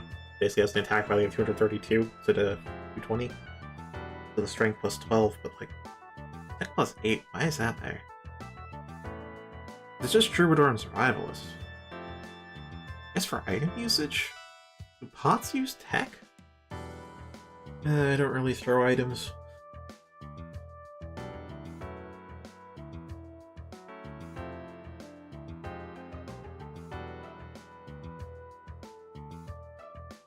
Yeah, I'm definitely really glad they changed the whole food thing in the second Untold, where it's just like, yeah, you get these effects until you decide you don't want the effects anymore. Whereas in the first one, it's like, yeah, you have this effect until you come back to town, and it's like, well, that sounds nice on paper, but then in practice, there's times where you're just like, oh yeah, let's head out to Labyrinth. Oh wait, I forgot something back in town. Let me just pop back up the stairs bit. And it's like, oh, there goes our tea.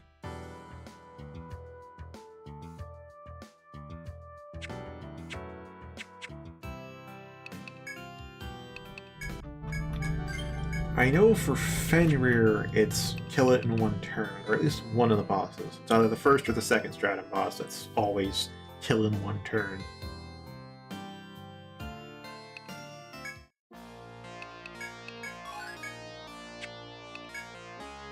Speaking of, let me just check that I actually have...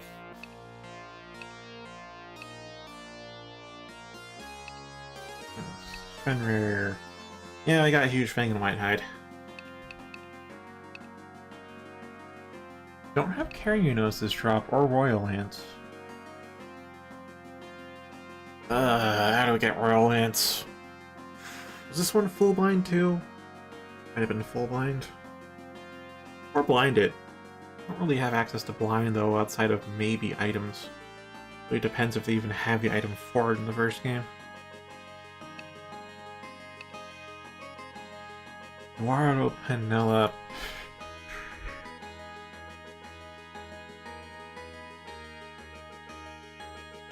Okay, this one I forget, because it did actually change how this boss behaves between entries. Like, this is a boss that recurs between games, but they've changed up its stats. Like in the... I guess mild spoilers, it appears in the 4th game, and there it's weak to fire, not ice.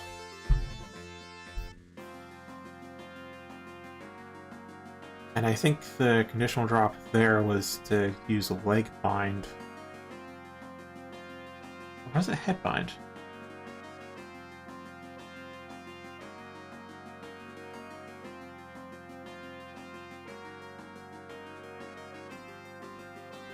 Oh, was there an entry where they didn't? Because I don't remember them ever using a shortened version of Wario Penelope.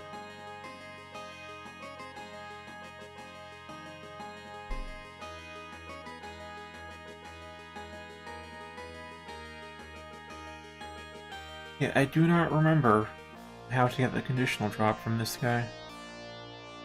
In this game specifically. As I mentioned before, I remember that being bind related in other games. I think there was one game where it was you had to kill it with volt damage. I'd forget of where it is for the first one.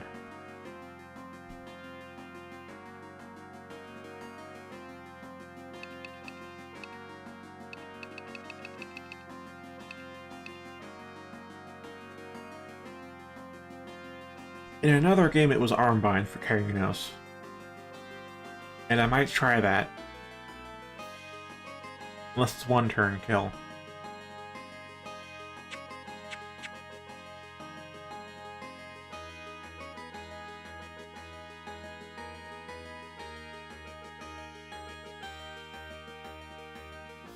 I mean, I can see that reasoning, but I don't think that was the case.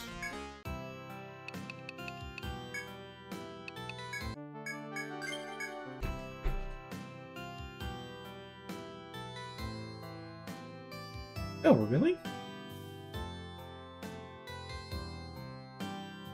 Again, I have the cartridge. I could just open it up and look at the Rada Hall there.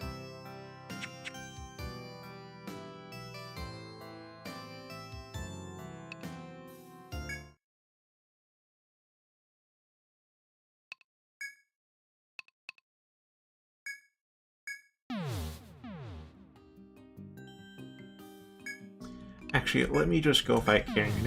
I do want to take a shot at its conditional. And let's go save.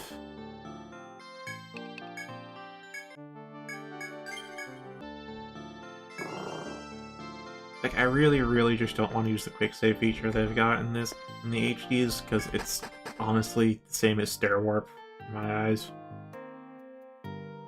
Like, yeah, they did that to be more convenient, but it goes too far. Stair Warp invalidated the need for Ariadne Thread, and the way they've done quick saves here allows you to save scum. You literally just quick save before a tough boss fight, and if you lose, oh yeah, you lost no progress whatsoever. Which, I guess for some people, and in some audiences, yeah, that's a good thing, but... And where the hell is failure going to be? Where are the consequences?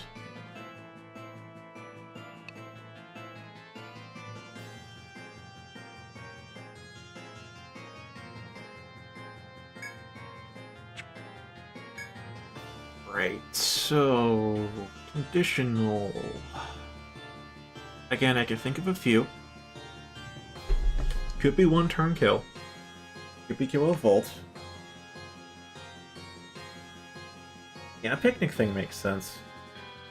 But then you'd have to restrict difficulty changing to be just in town if it's not already like that. I think you can tell I've never changed the difficulty up of expert or heroic. I played the games before they had difficulty settings, so I'm of course going to play on normal. I don't care what they call it, it's normal. They have normal, easy, and easier. Yeah, no, I get from a design perspective why you'd not want to name it normal, easy, and easier, because whatever you name is normal, most people are going to pick.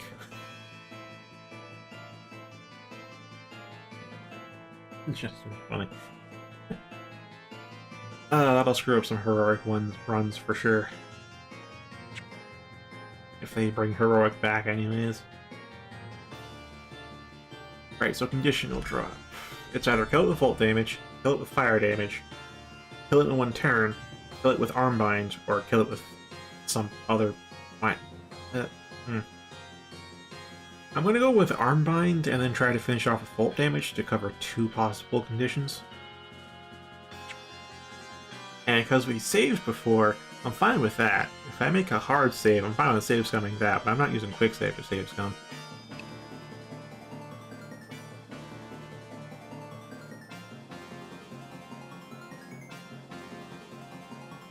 Yeah, fair enough. That is a fair argument. Go negative pull is pretty close, though.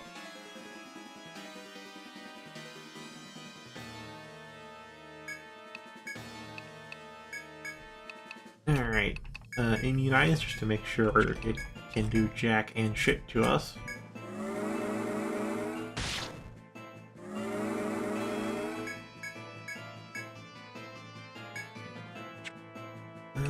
Yeah, I'm gonna leave the rollers up because they heal. Means we had or buff. Might be thinking of the Untolds then. Oh, there's the healing. It's not really enough though.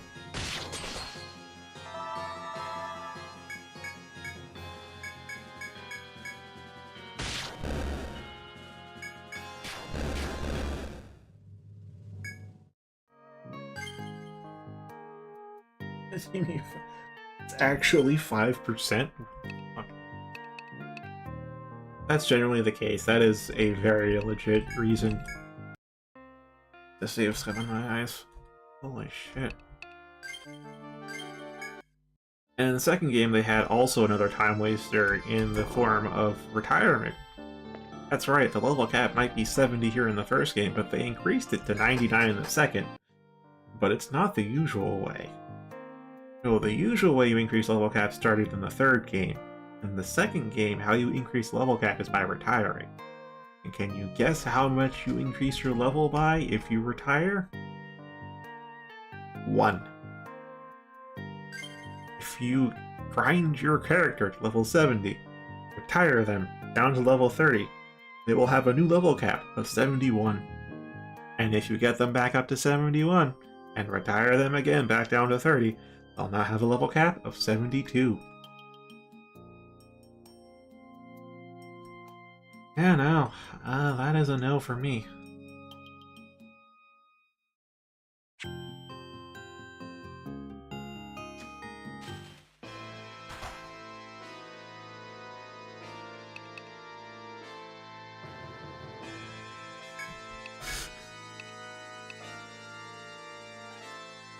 Yeah, from 3 onwards, it's just like, yeah, go fight this super boss, and your level cap for everybody is increased by 10. And that's how they've kept it, and that's the way it shall be.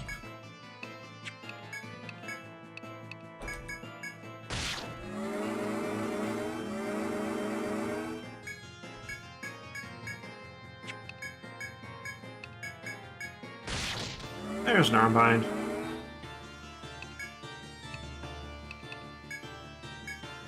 Alright, now we are going to, I guess, do Ecstasy. I think one bind Ecstasy is going to be kind of bullshit, but bullshit as in very low damage. But, you know, better something than nothing.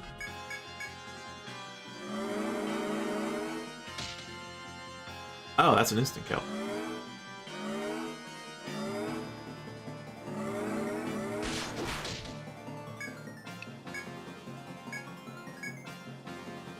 Good thing you're max level.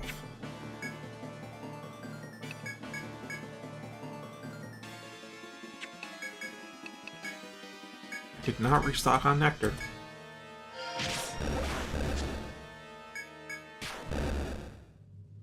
Nope, that wasn't it either.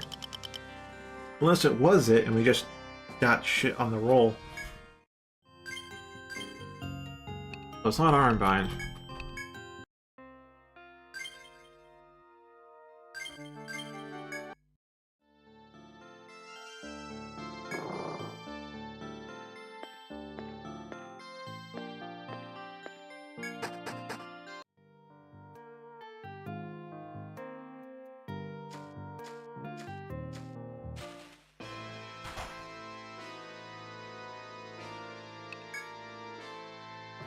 Okay, now we're just gonna go with the whole shocker thing.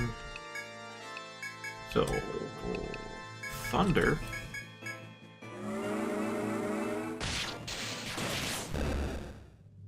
Nothing. That was also the one-turn kill, too.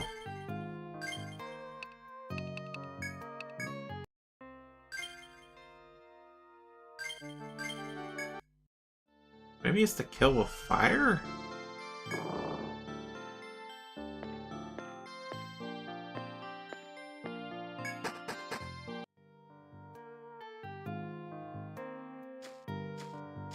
Better not be full bind. Full bind would be a bitch. Could be head bind though.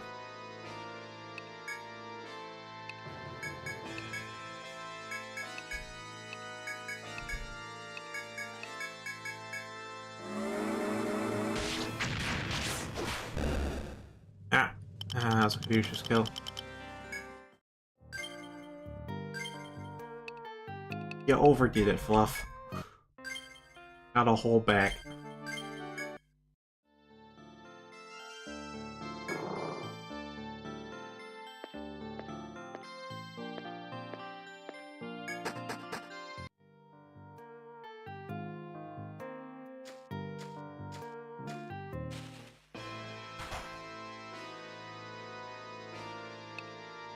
Unless we have to kill it with pure Volt damage, which would be even more bullshit.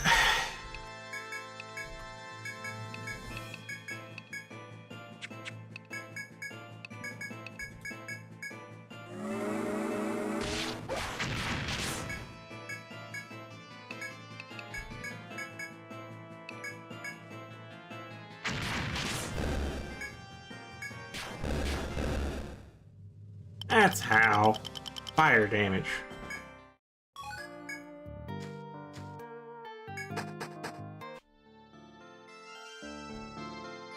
Man, can you imagine if we actually... the condition was actually fire damage and it was... we didn't get the drop anyways? Oh fuck. Not fire damage at all now, is it?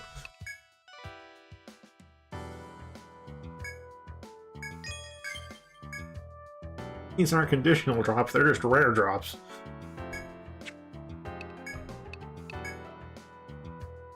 Oh no, that's a good staff. Is it better than Mystic Rod? What even is Mystic Rod? Oh, deck plus 10, yeah. Yeah, that's going for Alyssa, that's sure. Oh, yeah, good morning, Sora. I mean, it's 2 days before Christmas. Sorry, it's the day before Christmas. But Merry Christmas, all the same. It is the stream before Christmas, after all. Wait, then what's next? What day does next week fall on?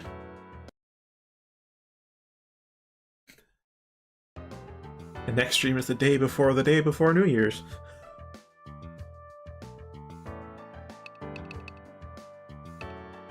Yeah, I know. Fluff is saying with the Warhammer, that's an actual hammer. HP plus and the highest attack power. Conrad, that is going straight to Alyssa, though.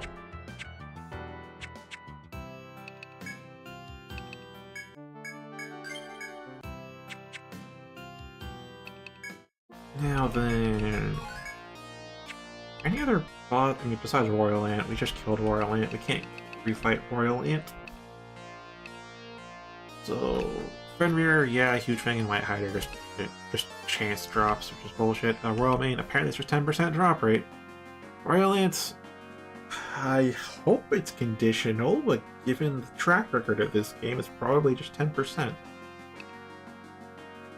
Seeking Ice, don't kill it with fire, and then you have a drop chance, not a guaranteed. Alright, Wild Open Elf.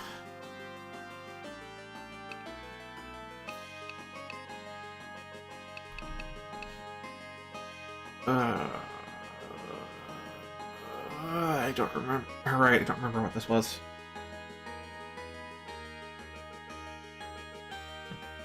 I'd say I've heard of Tokaido, but it sounds like Hokkaido.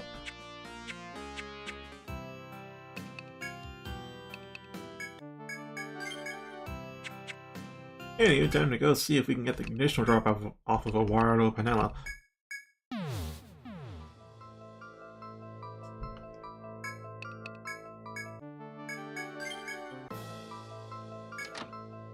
Alright, and also for that request we've put on hold in order to get these conditional drops.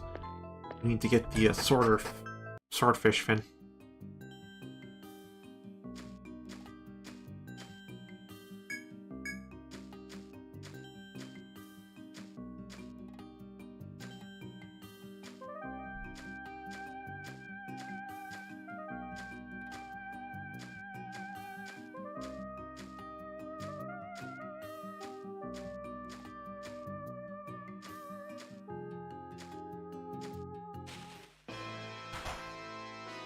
Alright, is it one turn kill? Is it kill with volt damage? Is it kill with fire damage? Is it kill with ice damage? Is it just a chance to drop? I mean, that's white, not gold, so maybe it really is just a chance to drop. Maybe it's a conditional. Maybe we have to head bind it. Maybe we have to leg bind it. Maybe we have to arm bind it. Maybe we have to full bind it. Maybe we have to... Actually, instant kill is immune. I wouldn't put it past this game to still make the conditional instant kill it.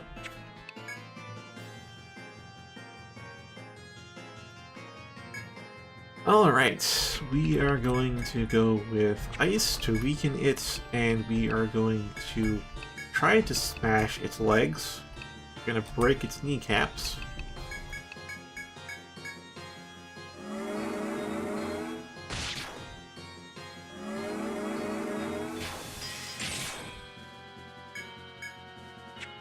Yeah, alright. When we get this in relatively few turns, I think we should be alright.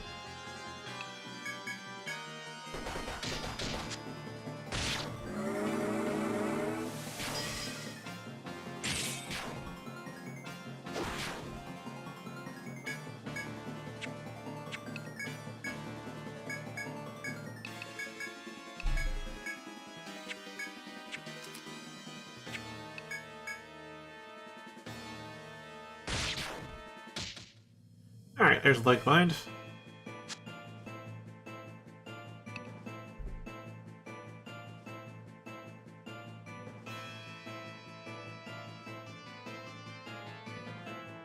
Fluff, you better be kidding. You better be goddamn kidding about curse damage.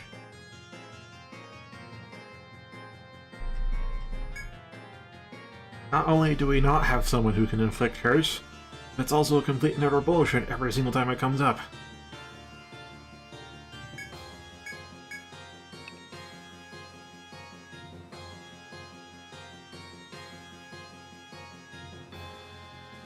And yeah, the Untold really is legitimately a remake. Like, it's not a remaster, it's not a retelling, this is legit new game using the same town as before.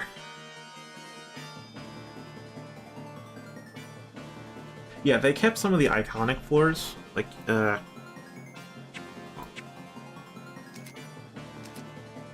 floor 18 they kept largely the same. I think you recognize this floor. Floor 1 they kept identical, because this is also iconic. Floor 6 they kept largely the same because it has a lot of these dead-end 3x3 rooms, which sticks out in memory. They kept floor 14 with the Great Lakes, so I think they changed how the islands were set up. But like you can tell immediately from like the second floor onwards, that they have entirely new floor layouts, entirely new events, entirely new class balancing, entirely new foes and enemies too. It's a completely different bestiary. Well, not completely. It's contains all of the original bestiary, but also adds on top of it.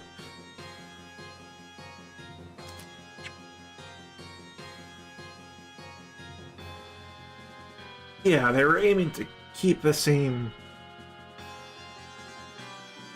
They're aiming to, I guess, keep the spirit and the iconic parts of the original, but otherwise just kind of redo it like it's a new Etrian Odyssey. But they're also trying to make it a bit more like a JRPG, and given it was their first attempt, it didn't turn out too great, in my opinion. Sorry, not the class balancing, the progression balancing. It was 100% designed around the story party. And when you go into Classic, you're missing the entire side dungeon, so it's like you change floors, and now all of a sudden the enemies are 10 levels higher than you, and it's like, what the fuck is this? It does also immediately spoil all of the plot twists in the original game, too.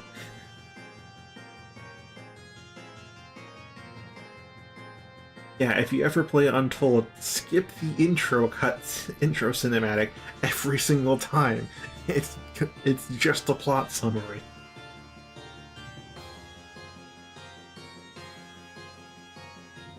But people who played that first are going to watch it and be like, of course, and then wonder when the twists will happen instead of just being surprised by them. Oh, also, in the original, you have no option to spare the forest folk. It's literally commit genocide or quit playing the game, which is a very, very ludonarrative way to do it. Because they're literally telling you, stop exploring, or we fight to the death, and stop exploring means stop playing the game. So otherwise you're gonna want to keep going down.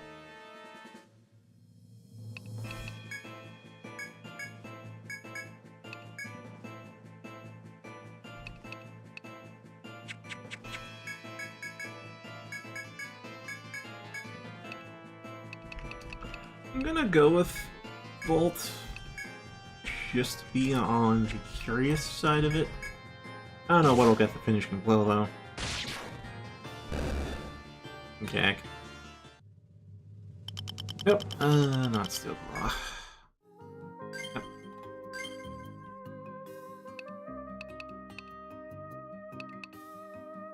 Oh, hello. Oh, I've missed this. So they had this in the third game, and then from like the fourth game onwards, you had to access the BGM player from the main menu.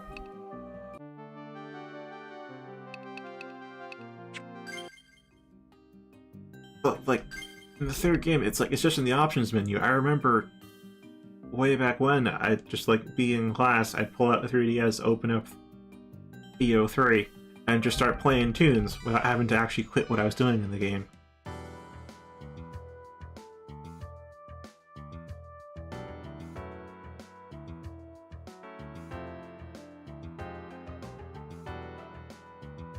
The story mode, I think... Actually, yeah, I think story mode is the only one where you can save them.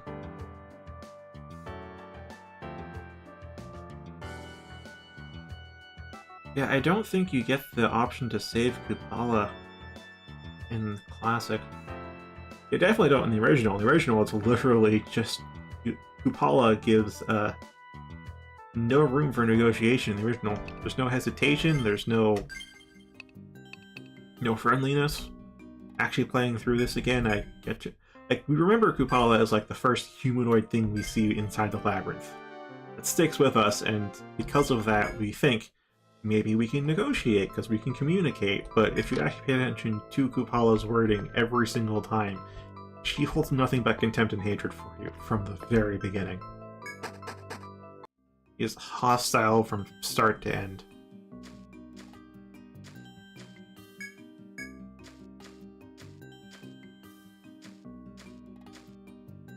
You feel bad killing something that's like a human, though. That's for sure.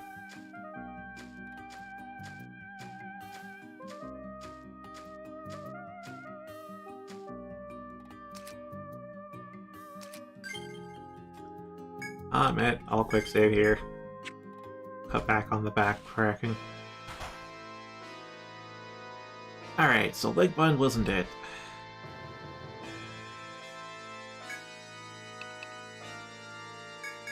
Let's try for a one-turn kill, which I don't quite think we can do.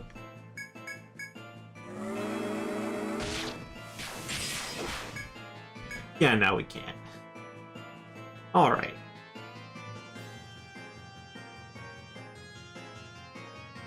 Jersey Fluff, this better not be curse damage.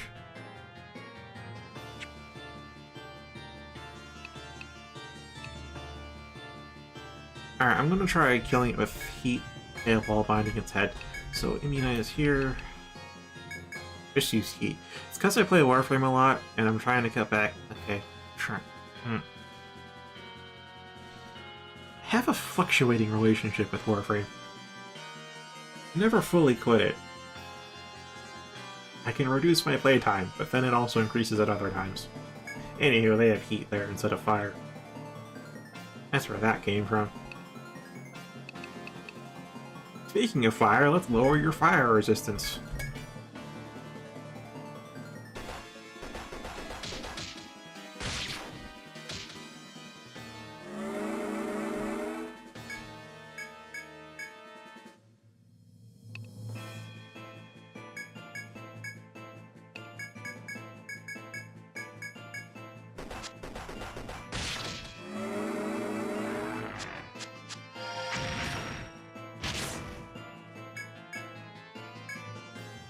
I could totally ask to see it, but I'm gonna go for, you know, full bind. Full bind!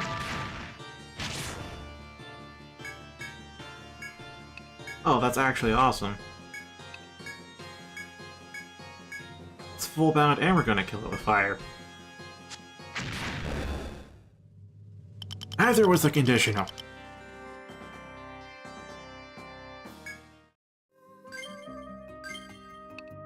This even is a conditional.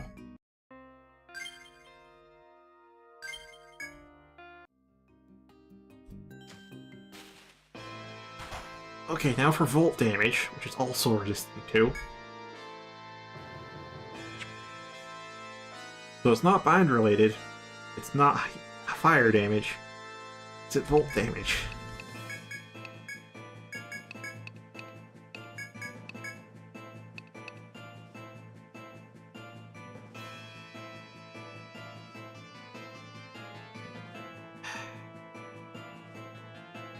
Or is it just a chance to drop if you meet a condition, because that's also bullshit? Okay. I want to fight.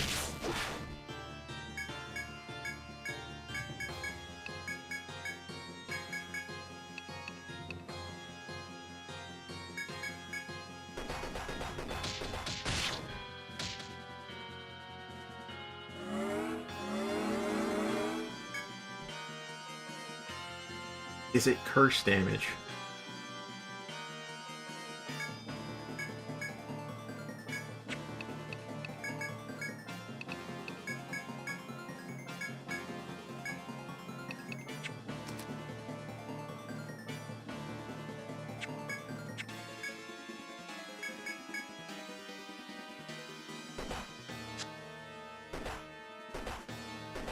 Oh, hey, it doesn't.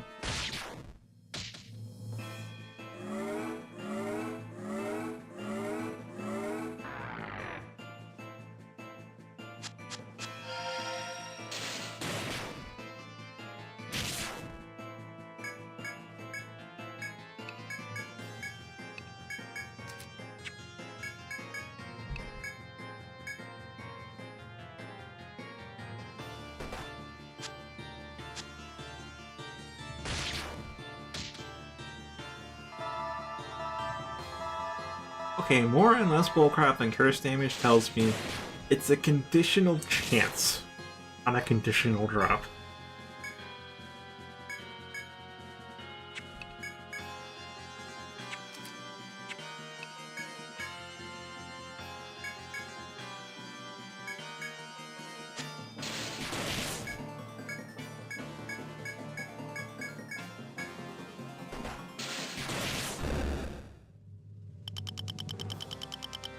Not volt damage, not full mind either.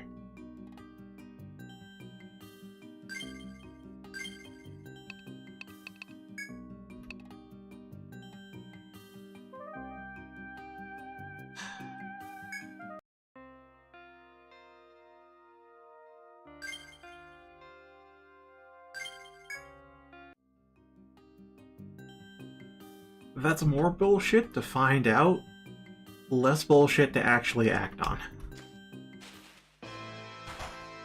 Which means I can give up all pretense of trying to kill this thing in creative ways and instead just go straight in for efficiency.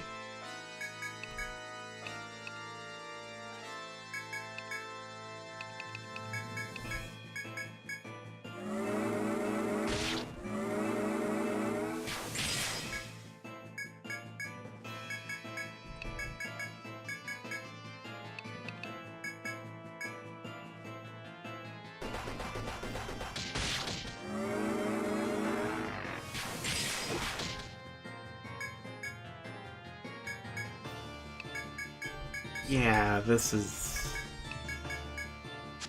so much faster.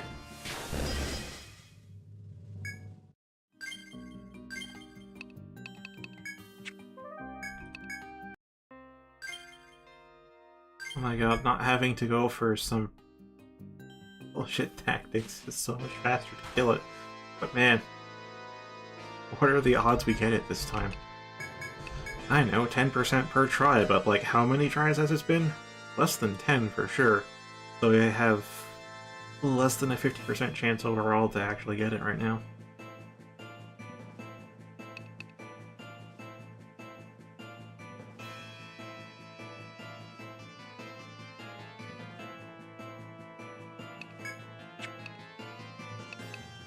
Right, I think it uses its arms more so than other stuff.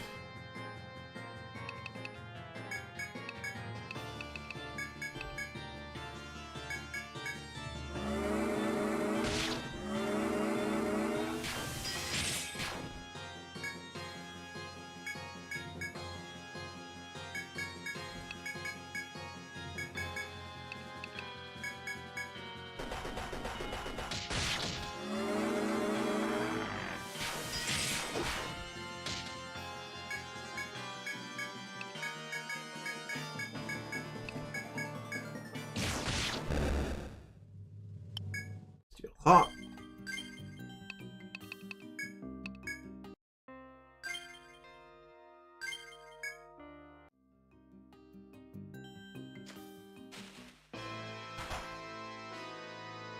Now, I kind of want to have Emir, Tyrannus, and I think that was the name. Be at level 10. They're going to be level 5 at this rate. And I don't think Retirement's going to give us enough skill points. If I abandon one entirely, I can get the other two up to some decent high levels, but it's like, what do I sacrifice?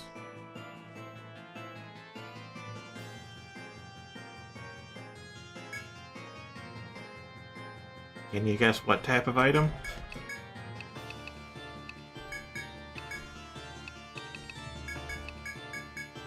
Also, I'm gonna see if we can get Biotype immunized.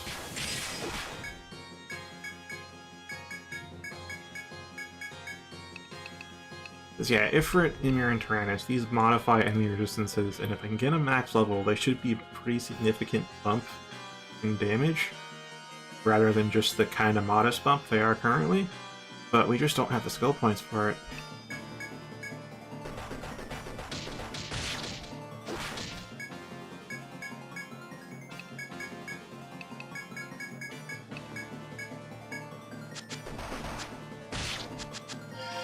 Well, yeah, the condition is luck. That's all it is. Hey, there's luck.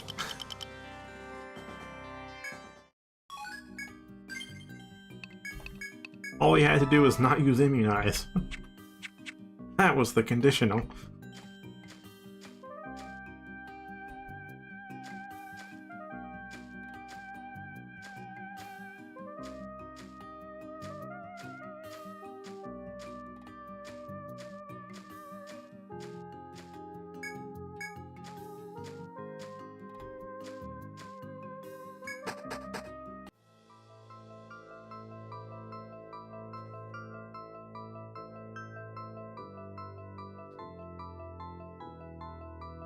I don't have an example, but I do believe there is a game out there like that, Sora.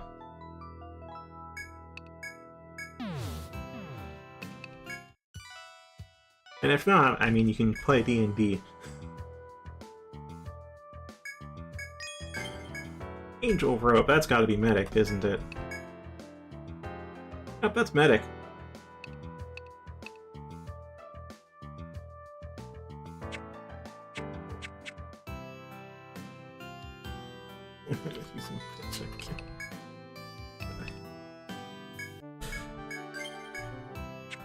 Okay, now we can get that swordfish fin.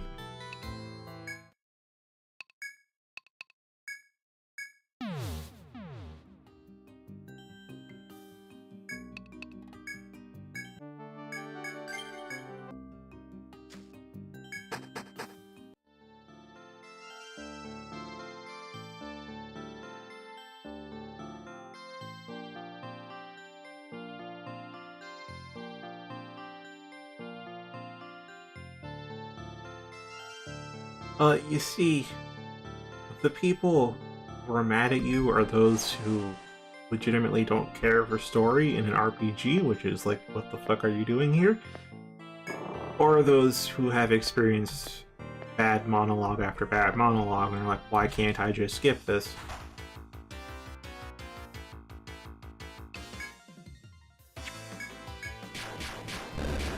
For a moment I thought that was a D-Solar, but no, it's just a red bear.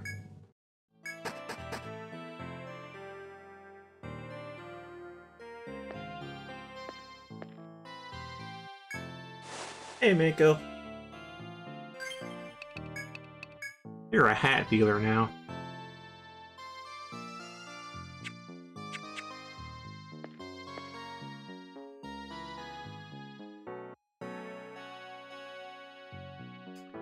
No, I don't remember a specific spot on this floor where sorters are more commonly spawning, so we're just gonna go around the floor for a while.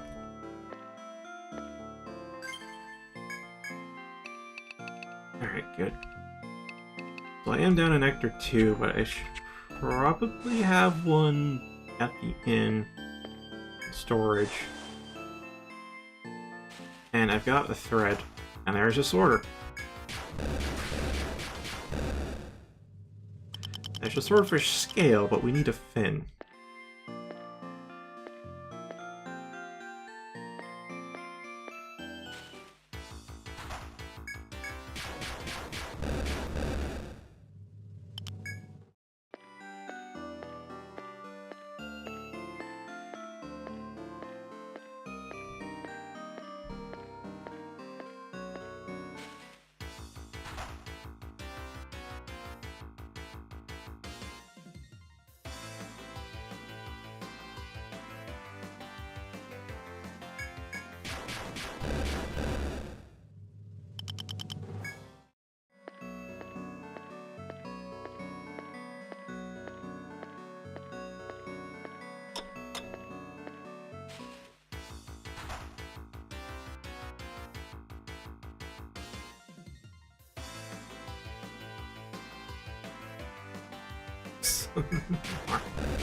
Are you playing Cursed Halo, Dessa?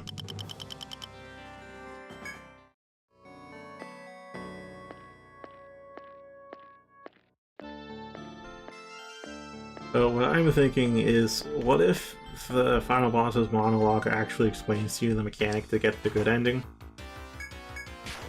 But it's a generated mechanic, so you can't just learn it the first time and then skip it the second time. You have to read the monologue every single time to figure out when and where he's going to explain to you how to actually defeat him after you kill him.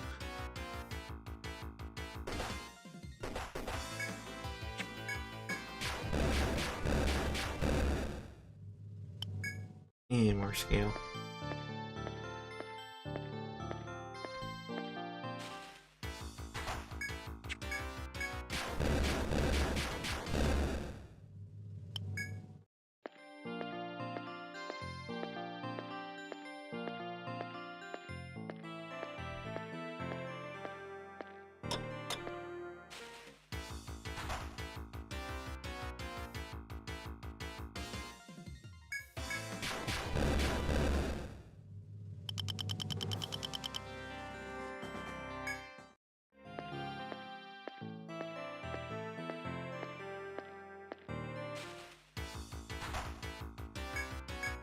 A pretty decent sorter spawn rate on this island.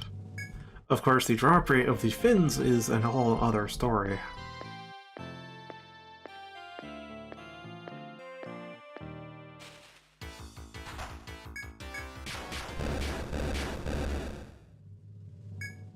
There's a fin.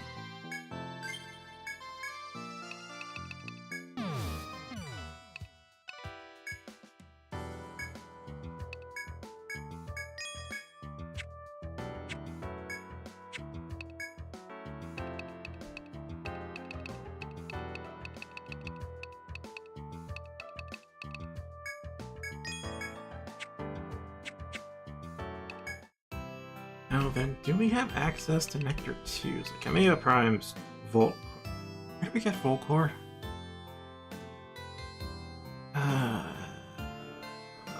Good question. Good question. Nectar 3s? It doesn't seem like we can really buy Nectar 3s.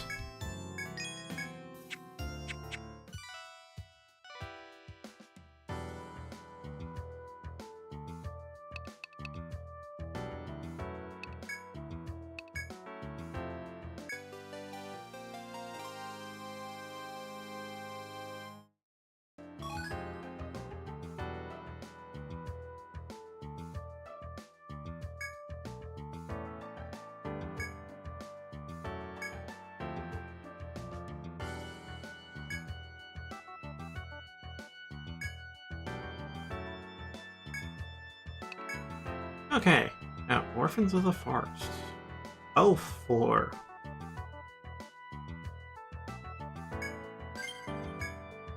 Oh, maybe this one has us go to the abandoned nest we found.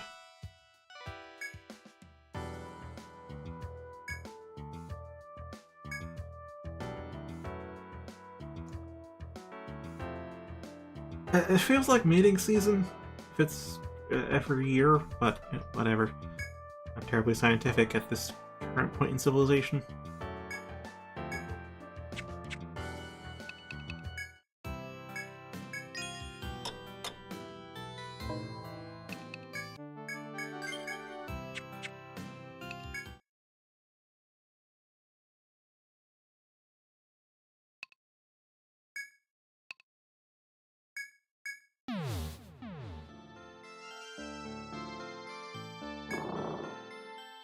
You want to mate with giant ants?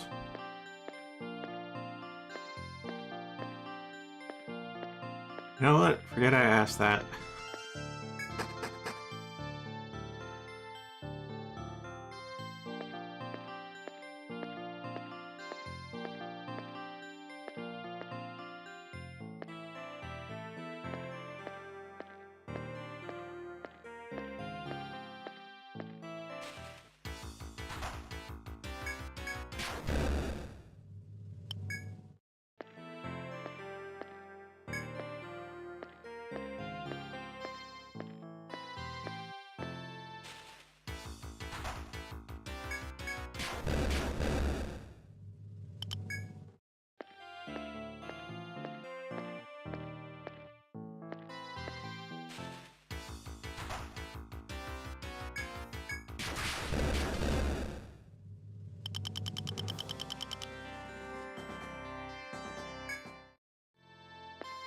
I mean, Manco, can you even find an alien mantis?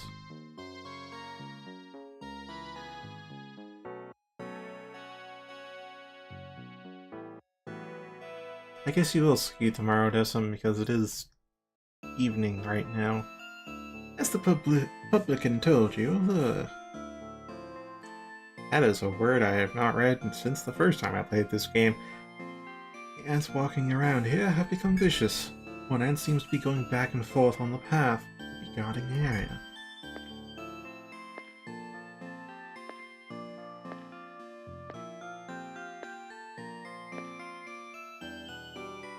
Oh, yeah, I see how we're supposed to handle this.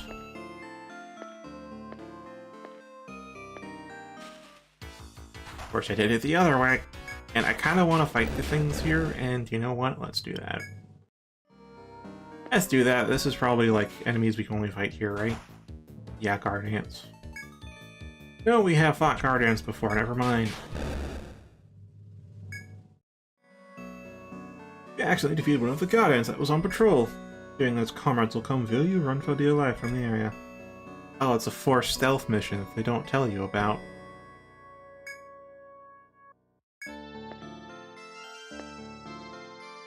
Oh, and now it's... Okay.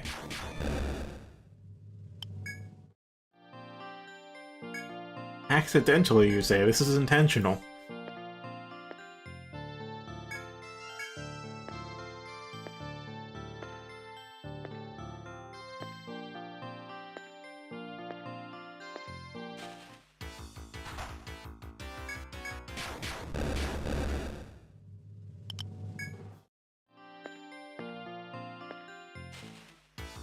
Alright.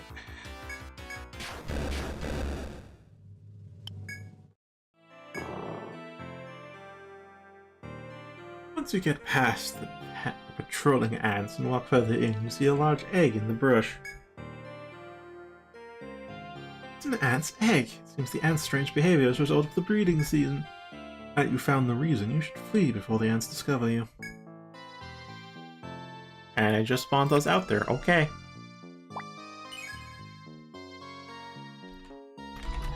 Yeah.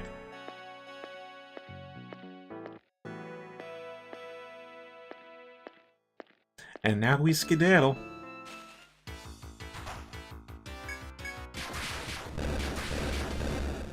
So is it just me, or are all of the random encounters ants now? No, wait, no. No, we had frogs and worms before.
Fruit gatherer's livelihood is threatened by the vermin feeding on the fruit in the 10th floor of the forest.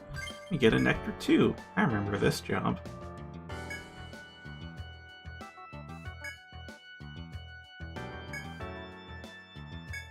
Number 1. That drops from... Slime? No, a B, right? To the Rada! Although first we have to sell some stuff.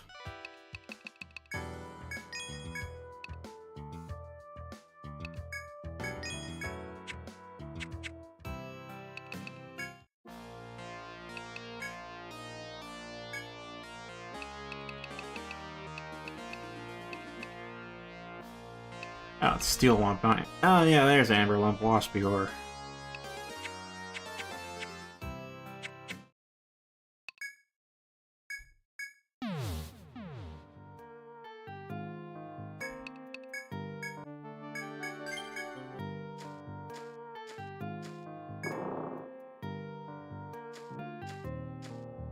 think we're just gonna walk down normally because we can fight waspiors up here.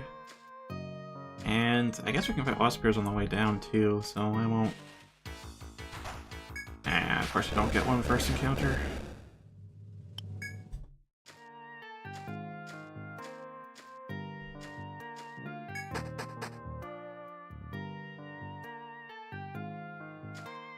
Oh hey, that quest thing is back. Oh right, we can fight the wyvern now too.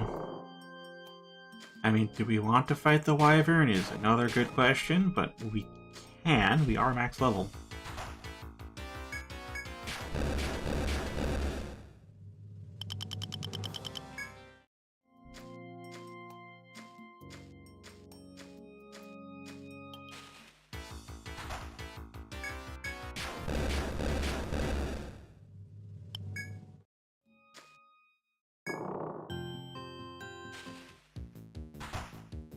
Yep, Bonclaw. No items drop. It's just here, huh?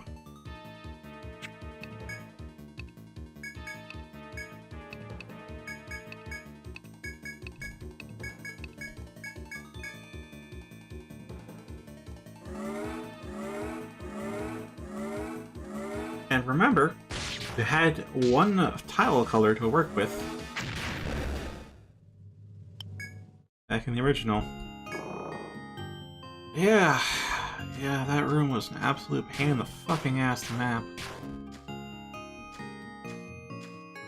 Look neat when you're done, though. Not a negative space.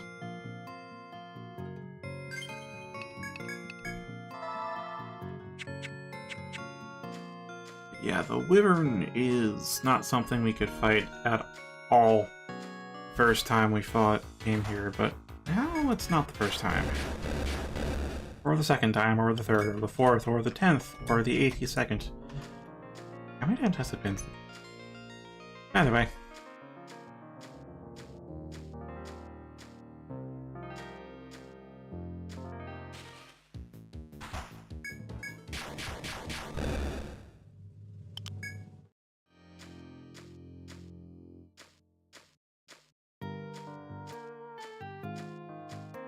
Could fight it. I don't want to fight it right now.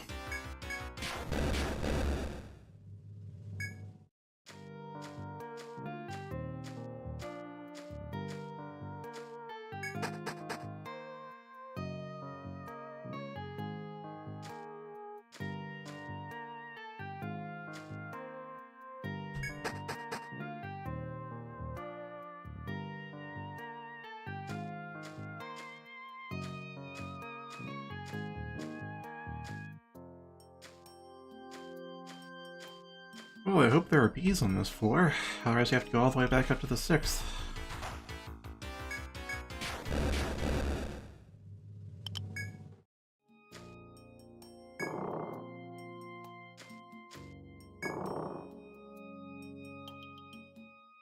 You stop before the door, sensing movement beyond it. Think back to the quest you covered at the pub. One regarding extermination of the pests on the 10th floor. Maybe that those very insects wait beyond this door. You have strength enough to exterminate a swarm of them, open the door and go forth.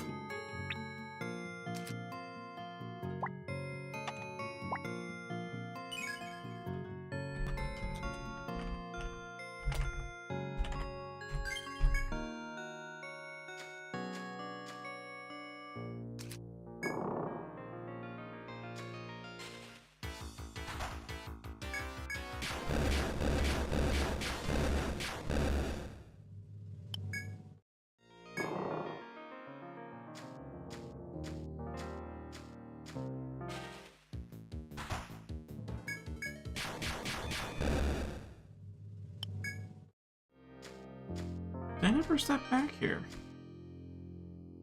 Huh.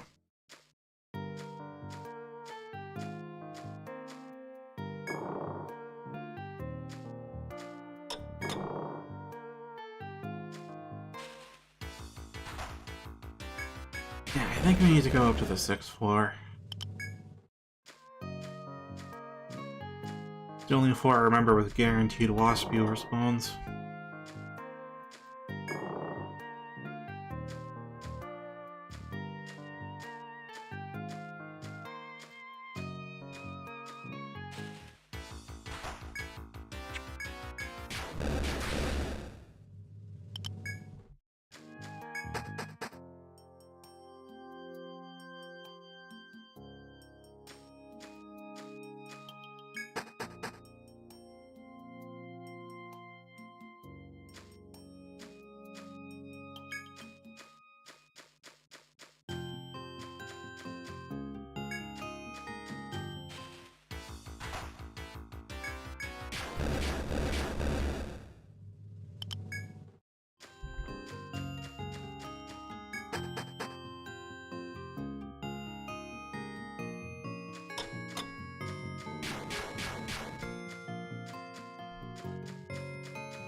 Here's some moss pewers. And we get 2 amber lumps. Fantastic.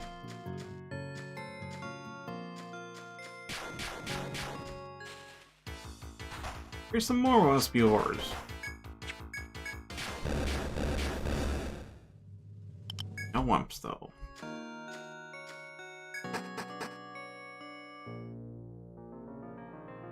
I was going to use Healing Touch, but we just have a watering hole on the way.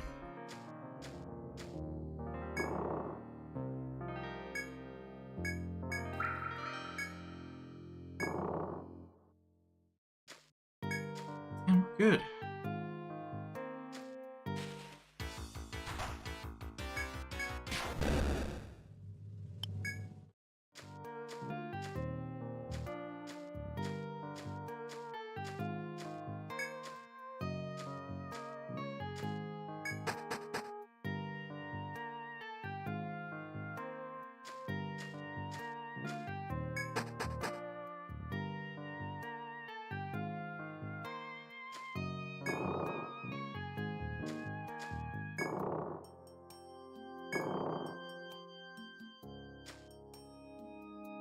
You sense movement nearby. Could be the insects are close. Break apart the amber lump before applying it to the surrounding foliage. Suddenly, countless butterflies appear, as if drawn by the sweet smell filling the air. A pack of extremely poisonous toxin flies ambushes you. Oh, they're unknowns.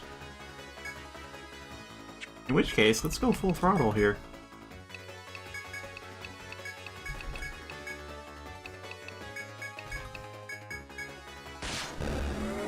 Oh, we don't need to go full throttle, do we?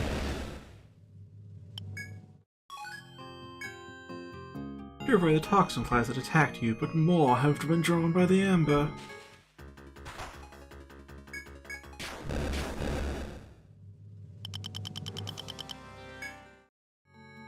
Before you can recover from the attack, another pack of toxin flies swarms around you.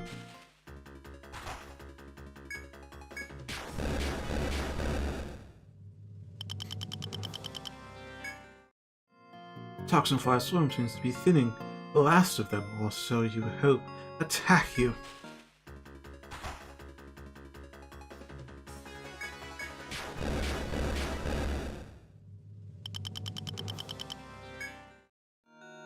You finally get a chance to catch your breath and look around you. There seem to be no more of the toxin flies remaining. You have successfully completed the client's request. All that remains is to report back to the Golden Deer.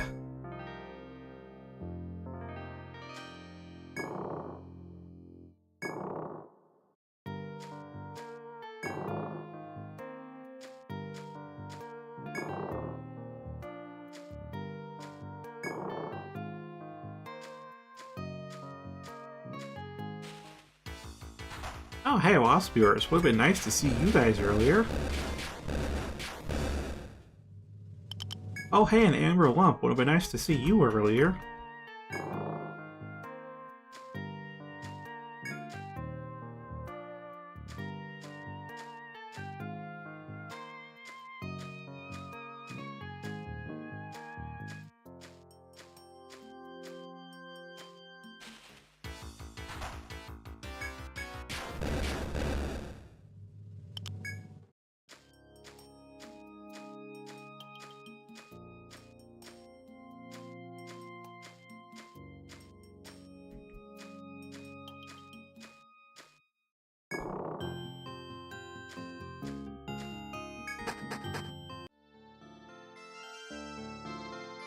Into town we go.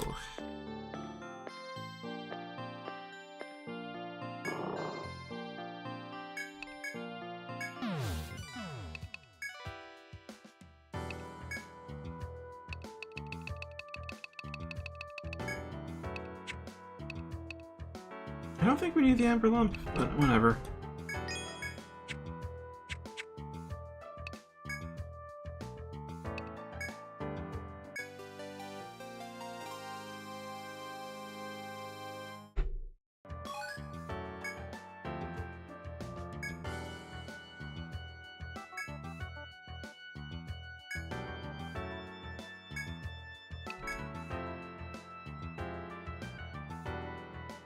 A monster pursued by a band of adventurers vanished. They wish to learn the nature of their prey. 600 Entall. This is going to be first stratum stuff, isn't it?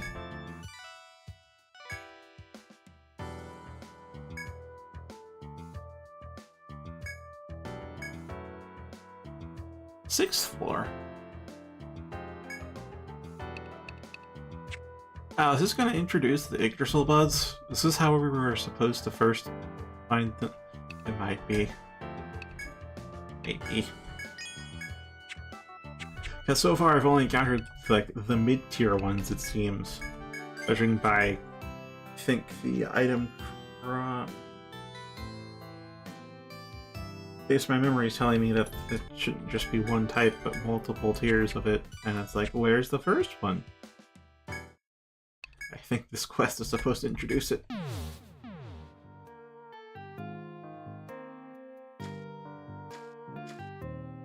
Alright, where's an unusual foe or something? 6th floor, you say?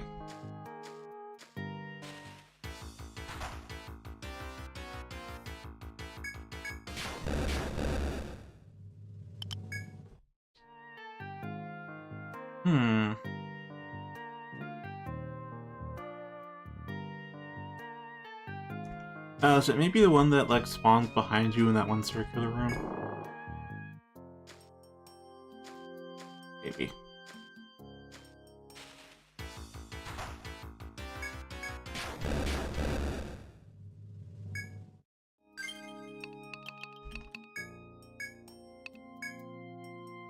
You locate the monsters that appeared in B6F and then vanished. Okay.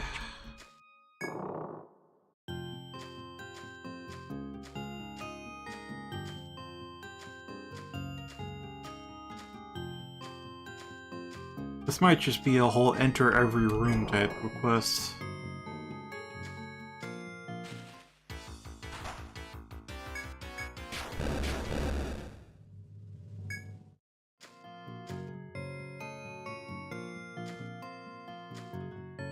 There it is.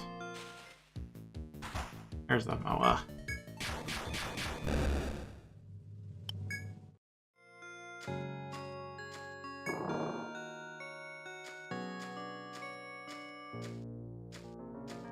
Okay, so it's not that.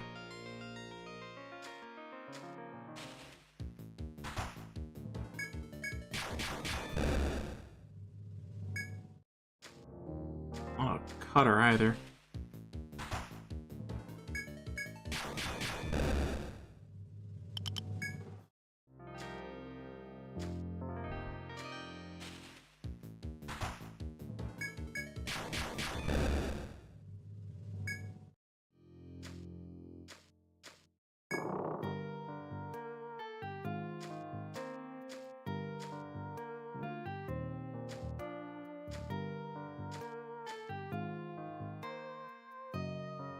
Yeah, again, I don't see any extra foes around here.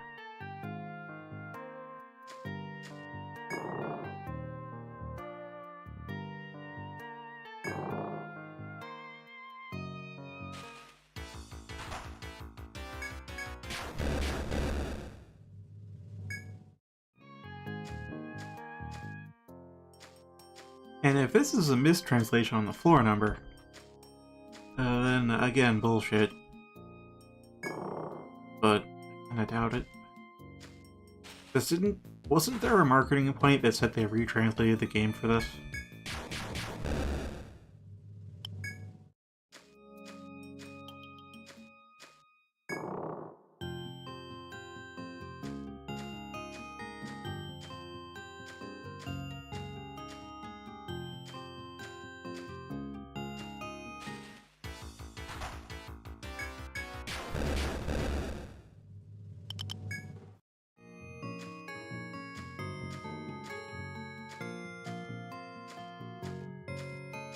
Well, with this, I mean, there's the eastern cut point,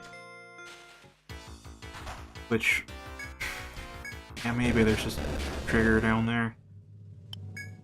Otherwise, there's just the southwest part of the map.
Yeah, the hell could they be talking about?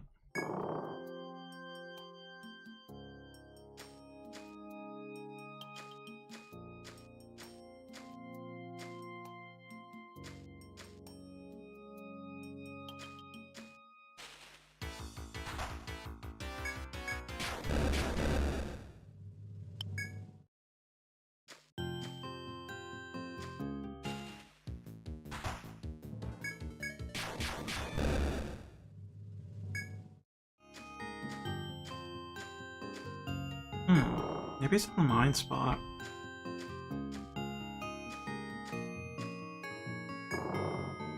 I'll check down the tick point though, just in case. I imagine it would trigger, like, when we go through a door, but I can't guarantee that now, can I?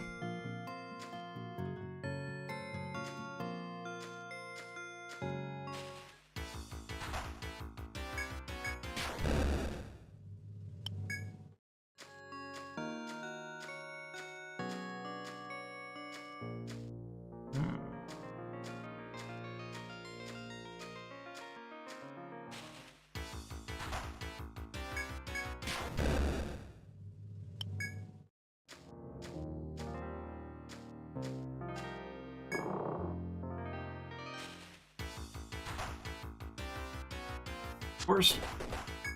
Inside. Oh, I don't see this monster anywhere.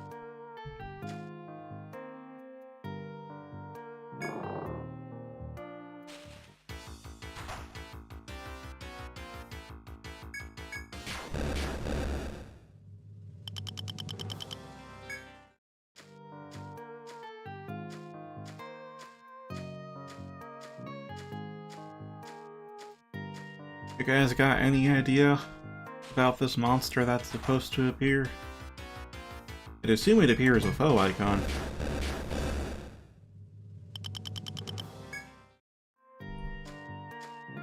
So far, you've gotten jack and shit.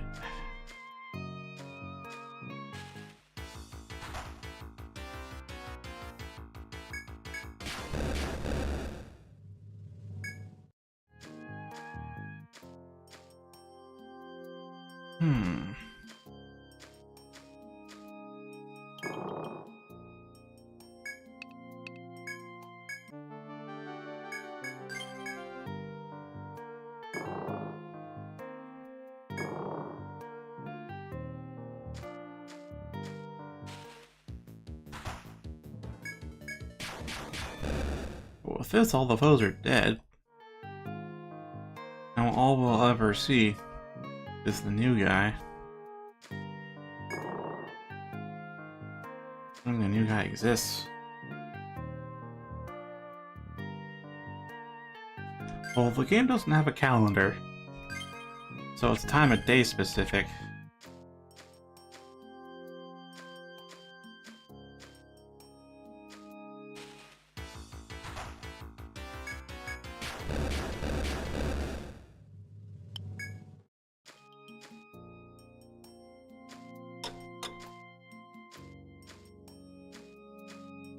Oh, I see it. Okay, it's midday.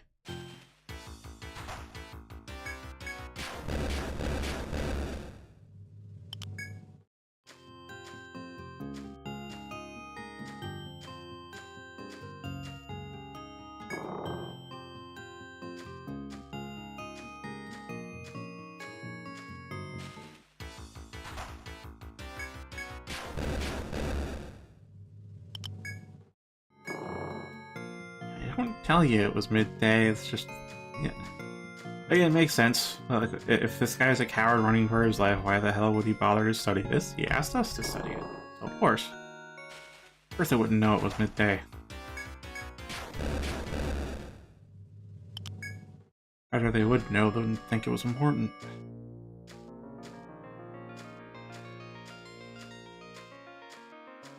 Alright, what are you... Pedaloid. Looks pedaloid. Killed pedaloid before. What's your kind doing here?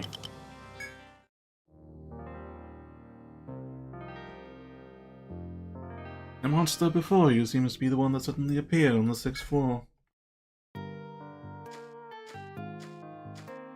Okay.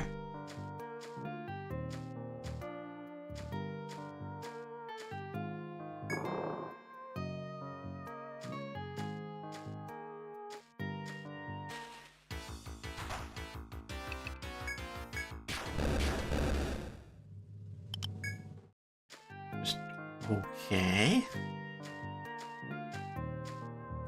My hopes were that it would be an Yggdrasil bud, but I guess not.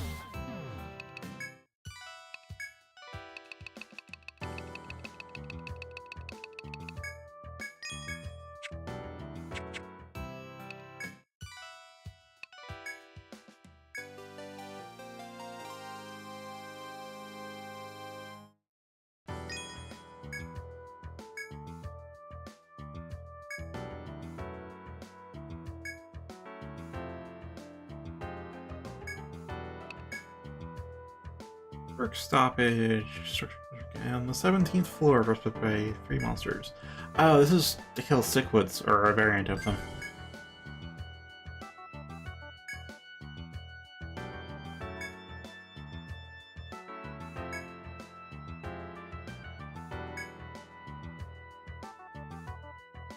Oh, it says 3 Sickwoods, never mind, they're just normal Sickwoods.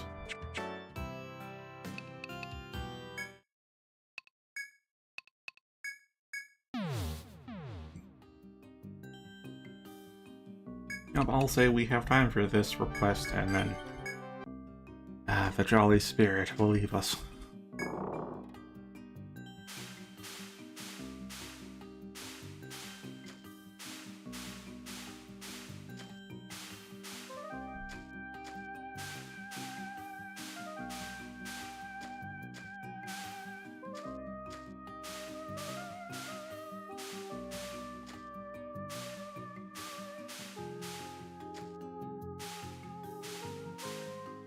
I'll say, in the past, I would have said if you want to play the original, you should play the original and not Untold, because that's...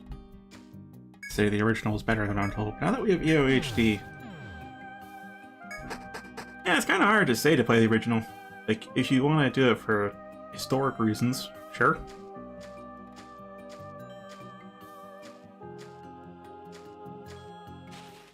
But in general... there isn't really a reason to play the original BS entry now. Sorry, a good enough reason. Yes, you can play it in the original way it was meant to be. But I think EOHD is... again, not a perfect recreation, but has enough... by not perfect, I mean it's not dual screen. So, you miss out on some of the vertical spread type things and mechanics. But other than that, I'd say it's on par with original.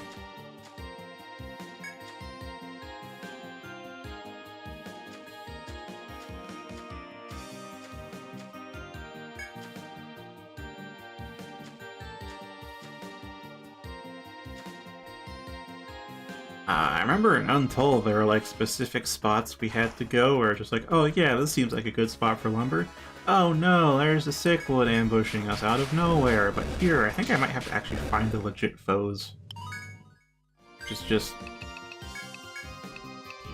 we killed like 2 of them on the way, so I don't get it. Maybe we have to find the wooding spots anyways.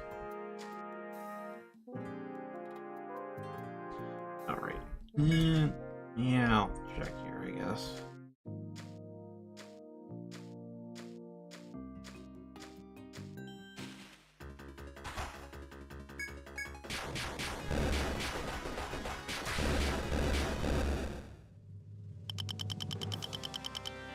Your sentence bears no context, Blood and Iron.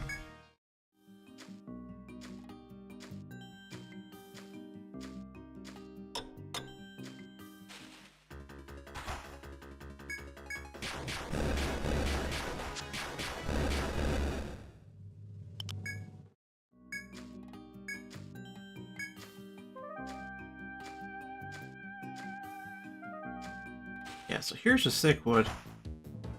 Is this one of the ones for the request? Yep. Salad genocide.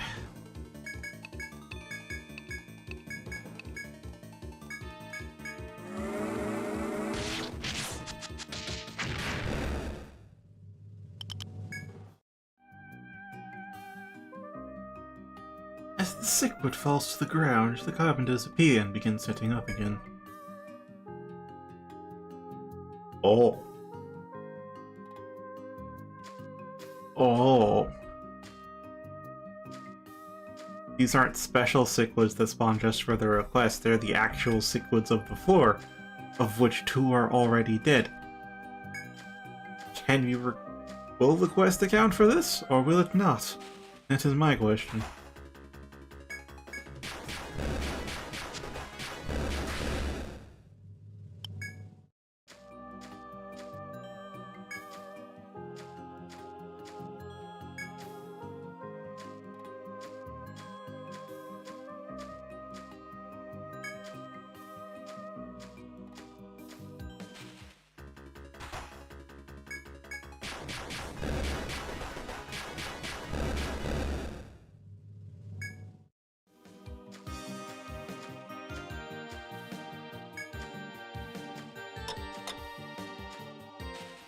Okay, I'm gonna go back to the pub and see if we can actually, like, turn this in as completed, because technically they're all dead.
Okay.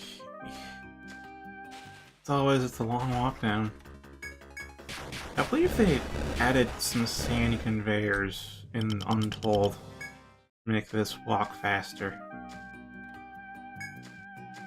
And with less encounters.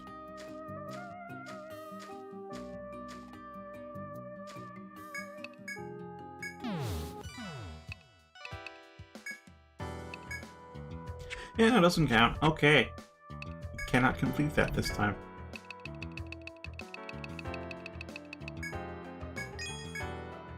We actually have to wait for the trees to respawn.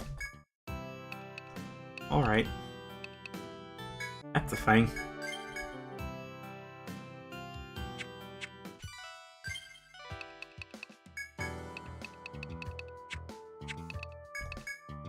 Yeah, I think once Thunder Dragon gets to level 70, I'm gonna rest so I can reallocate points out of Climax and instead into Boost Up. And I might do some gathering to get that stuff, but whatever, it's my week off. You guys have been fine with grinding on stream, you know it's that kind of game.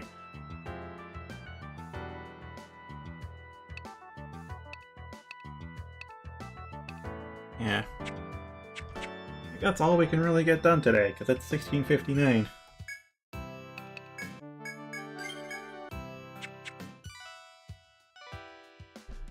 So, unfortunately, you didn't get to do Salad Genocide, because the salad's already dead. But, barring that, we got to help some people. Mango got to deal in hats. And thank you for watching. Have a Merry Christmas. And I'll see you the day before New Year's. Until then, fare thee well.